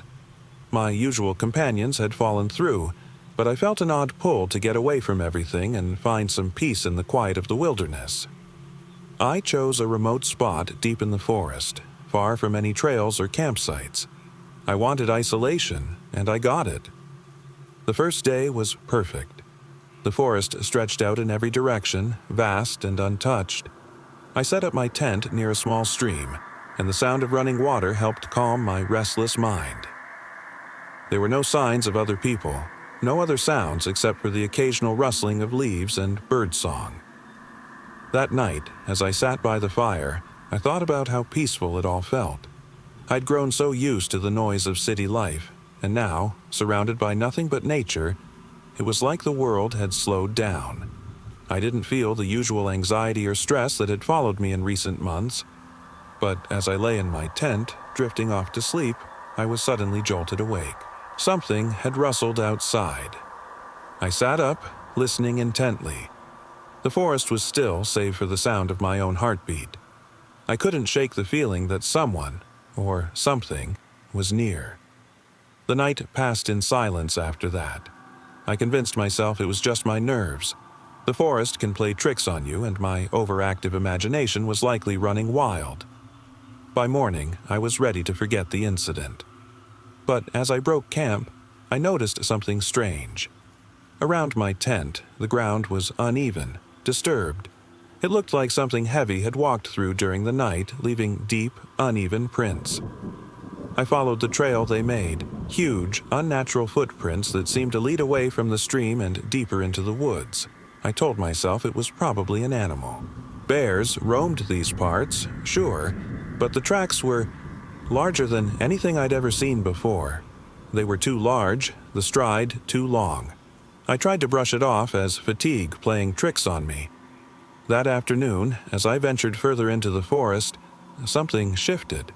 The usual sounds of the woods, birds chirping, leaves rustling, became distant, faint. The silence returned, but this time, it was more oppressive. It felt as though the forest was holding its breath. I stopped walking and listened. There was nothing. No breeze, no distant rustling. Just silence. A sudden chill ran down my spine as I realized how alone I was. At first, I thought of turning back, but something kept pulling me forward. Curiosity, maybe, or the strange feeling that I wasn't truly alone. Against my better judgment, I pressed on, deeper into the woods, following the trail of those strange footprints. I don't know how long I walked, lost in thought and the eerie stillness of the forest. Suddenly, I stumbled upon a clearing, one that had no right to be there. It wasn't a natural formation, but rather it felt carved out. The trees surrounding it stood unnaturally still, their branches twisting toward the ground as if weighed down by unseen forces. In the center of the clearing stood something I can't fully explain. It was humanoid, though not human. Its form was obscured, shadowy, and indistinct, like it was made of fog. I could barely make out its shape, but its presence felt palpable, almost suffocating. I froze, my breath catching in my throat. My heart pounded in my ears as I stared at it, unsure if I was still dreaming or if this was something real. The creature, if that's what it was, turned its head slowly in my direction. I couldn't see its face, but I felt its gaze on me. Cold, empty, and infinite. Something in its presence made my skin crawl. I wanted to run, but I couldn't move. It felt like I was frozen, trapped in its gaze. Then, as suddenly as it appeared, the figure vanished. The clearing was empty once more, as though it had never been there at all. I turned and stumbled back, not sure how far I had come. My mind was racing, the sound of my own footsteps echoing through the silent forest. Every step felt heavier, like I was being followed, though I didn't dare look back. By the time I reached my tent, I didn't stop. I packed everything in a daze and left, not looking back at the deep woods that had become so foreign. I don't know what I saw that day. I've tried to convince myself it was just some trick of the mind, that the isolation and silence had gotten to me. But the footprints, they were real. The figure in the clearing, whatever it was real. I've never gone back to the woods since. It was the kind of evening where the sky seemed to press down on everything, as if it wanted to swallow the world whole.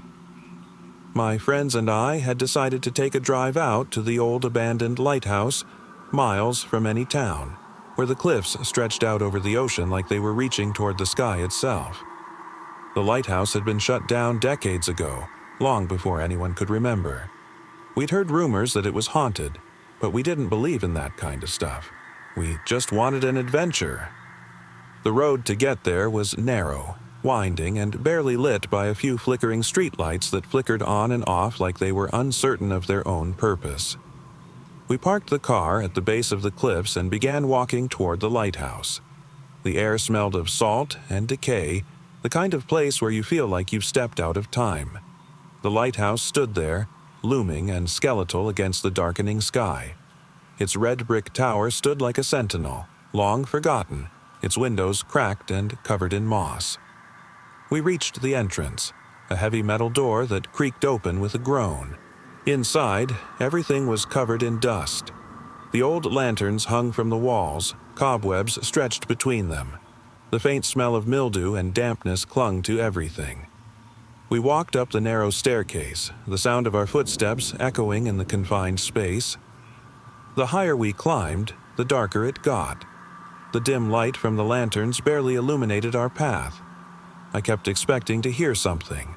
Footsteps, whispers, or maybe the creak of an old floorboard. Something to break the silence. But all I could hear was the sound of my own breath, shallow and quick, and the soft shuffle of my friends behind me. Finally, we reached the top. The door at the top of the staircase creaked open, and we stepped out onto the balcony of the lighthouse. The wind hit us, sharp and cold, as we looked out over the cliffs. The ocean stretched out endlessly beneath us. The waves crashed far below, their roar distant and faint. The horizon stretched into nothingness, the darkness blending with the sea. We stood there, taking in the view, laughing and joking. We were miles from civilization, miles from anything that could disturb us. Or so we thought. That's when I heard it. The soft scraping sound, like something dragging itself across the floor below us. I turned to my friends, but they didn't seem to hear it. I figured it was the wind, some old creaking of the lighthouse settling into the darkness. But then it came again, louder, more deliberate. This time, it wasn't below us. It was above. I froze, staring up toward the narrow spiral staircase that led to the top of the tower. The scraping noise was now followed by the faint sound of ragged breathing, labored and slow, like something struggling to draw in air. My hands trembled as I pointed upward. "Did you hear that?" I whispered, but my voice was lost in the wind. My friends looked at me, puzzled. I swallowed hard, trying to tell myself it was nothing. Maybe the wind was playing tricks on my mind. But then came the unmistakable sound of a voice, low and cracked, whispering something I couldn't make out. We were alone up there. I knew it. The others insisted it was probably the wind or some animal, but my instincts told me otherwise. I grabbed my friend's arm and whispered, "We need to get out of here." We turned, bolting down the staircase as fast as we could, the sound of our footsteps pounding in our ears. The scraping noise followed us, but it was closer now, louder. It sounded like it was climbing after us. When we reached the base of the tower, the door was still open. But what we saw outside wasn't normal. There was something standing by the car, something too tall, too thin, with its back bent unnaturally. It didn't move like a person. It was more like a shadow, stretching toward us in the dim light.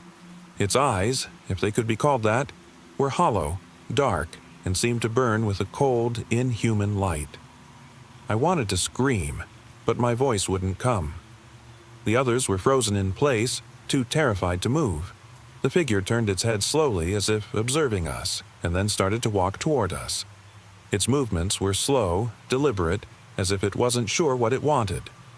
Without thinking, we bolted down the cliffside, the figure still behind us. The wind howled louder, but we didn't stop. We didn't stop until we reached the car and drove away, not looking back. To this day, I can't explain what we saw. I haven't been able to go near that lighthouse since. Whatever was up there, waiting for us, still lingers in my mind. Some places I've learned are better left untouched. It started on a normal afternoon, a day like any other. I had taken my son to the old park, the one we used to go to when he was younger. The park had always been a peaceful escape from the city, full of tall trees and winding paths that led nowhere in particular. Today, though, something felt off. We had the whole place to ourselves, which wasn't unusual. It was a weekday, and most people didn't visit parks during these hours. I let my son run ahead, chasing after a frisbee he'd thrown. I stood at the edge of a small pond watching him play. The water rippled under the weight of the afternoon sun, and the sound of the birds was soothing. Then, out of nowhere, everything changed. I heard the sound of footsteps behind me, slow and deliberate. I turned, expecting to see another parent or maybe a jogger, but there was no one. Just trees, their branches swaying gently in the wind. Must be my imagination, I muttered to myself, but as I turned back to the pond, the footsteps came again. This time, closer. My son didn't seem to notice, still lost in his game. I told myself I was just on edge. The woods could make noises feel louder than they were, right? But the footsteps weren't fading. They were steady, relentless. "Hello?" I called out, my voice shaky. No answer. I tried to convince myself that maybe someone had wandered into the park, someone harmless. Still, my heart pounded in my chest and I couldn't shake the feeling of being watched. I glanced around, trying to find the source of the sound, but saw no one.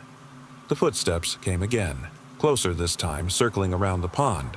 My son, still unaware, continued chasing the frisbee, laughing as he ran. "Stop playing," I shouted, my voice trembling now. "We're leaving."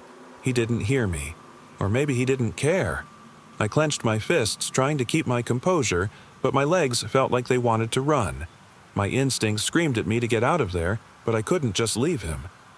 Then, as I stepped toward the pond, I saw something. Something in the water.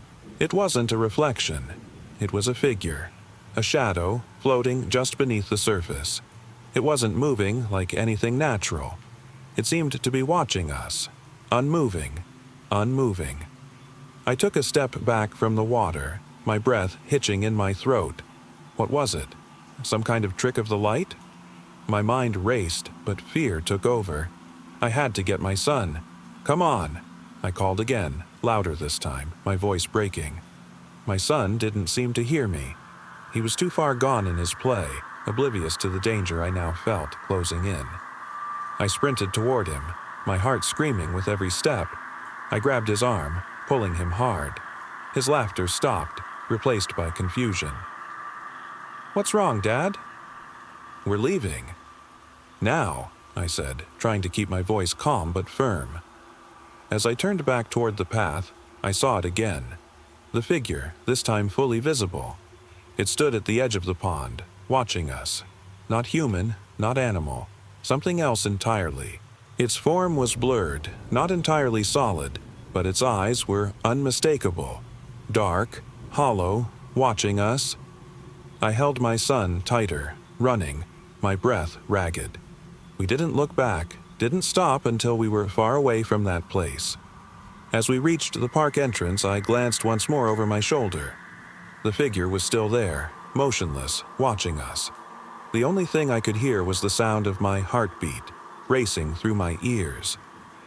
We never went back to that park, and I never looked into water the same way again.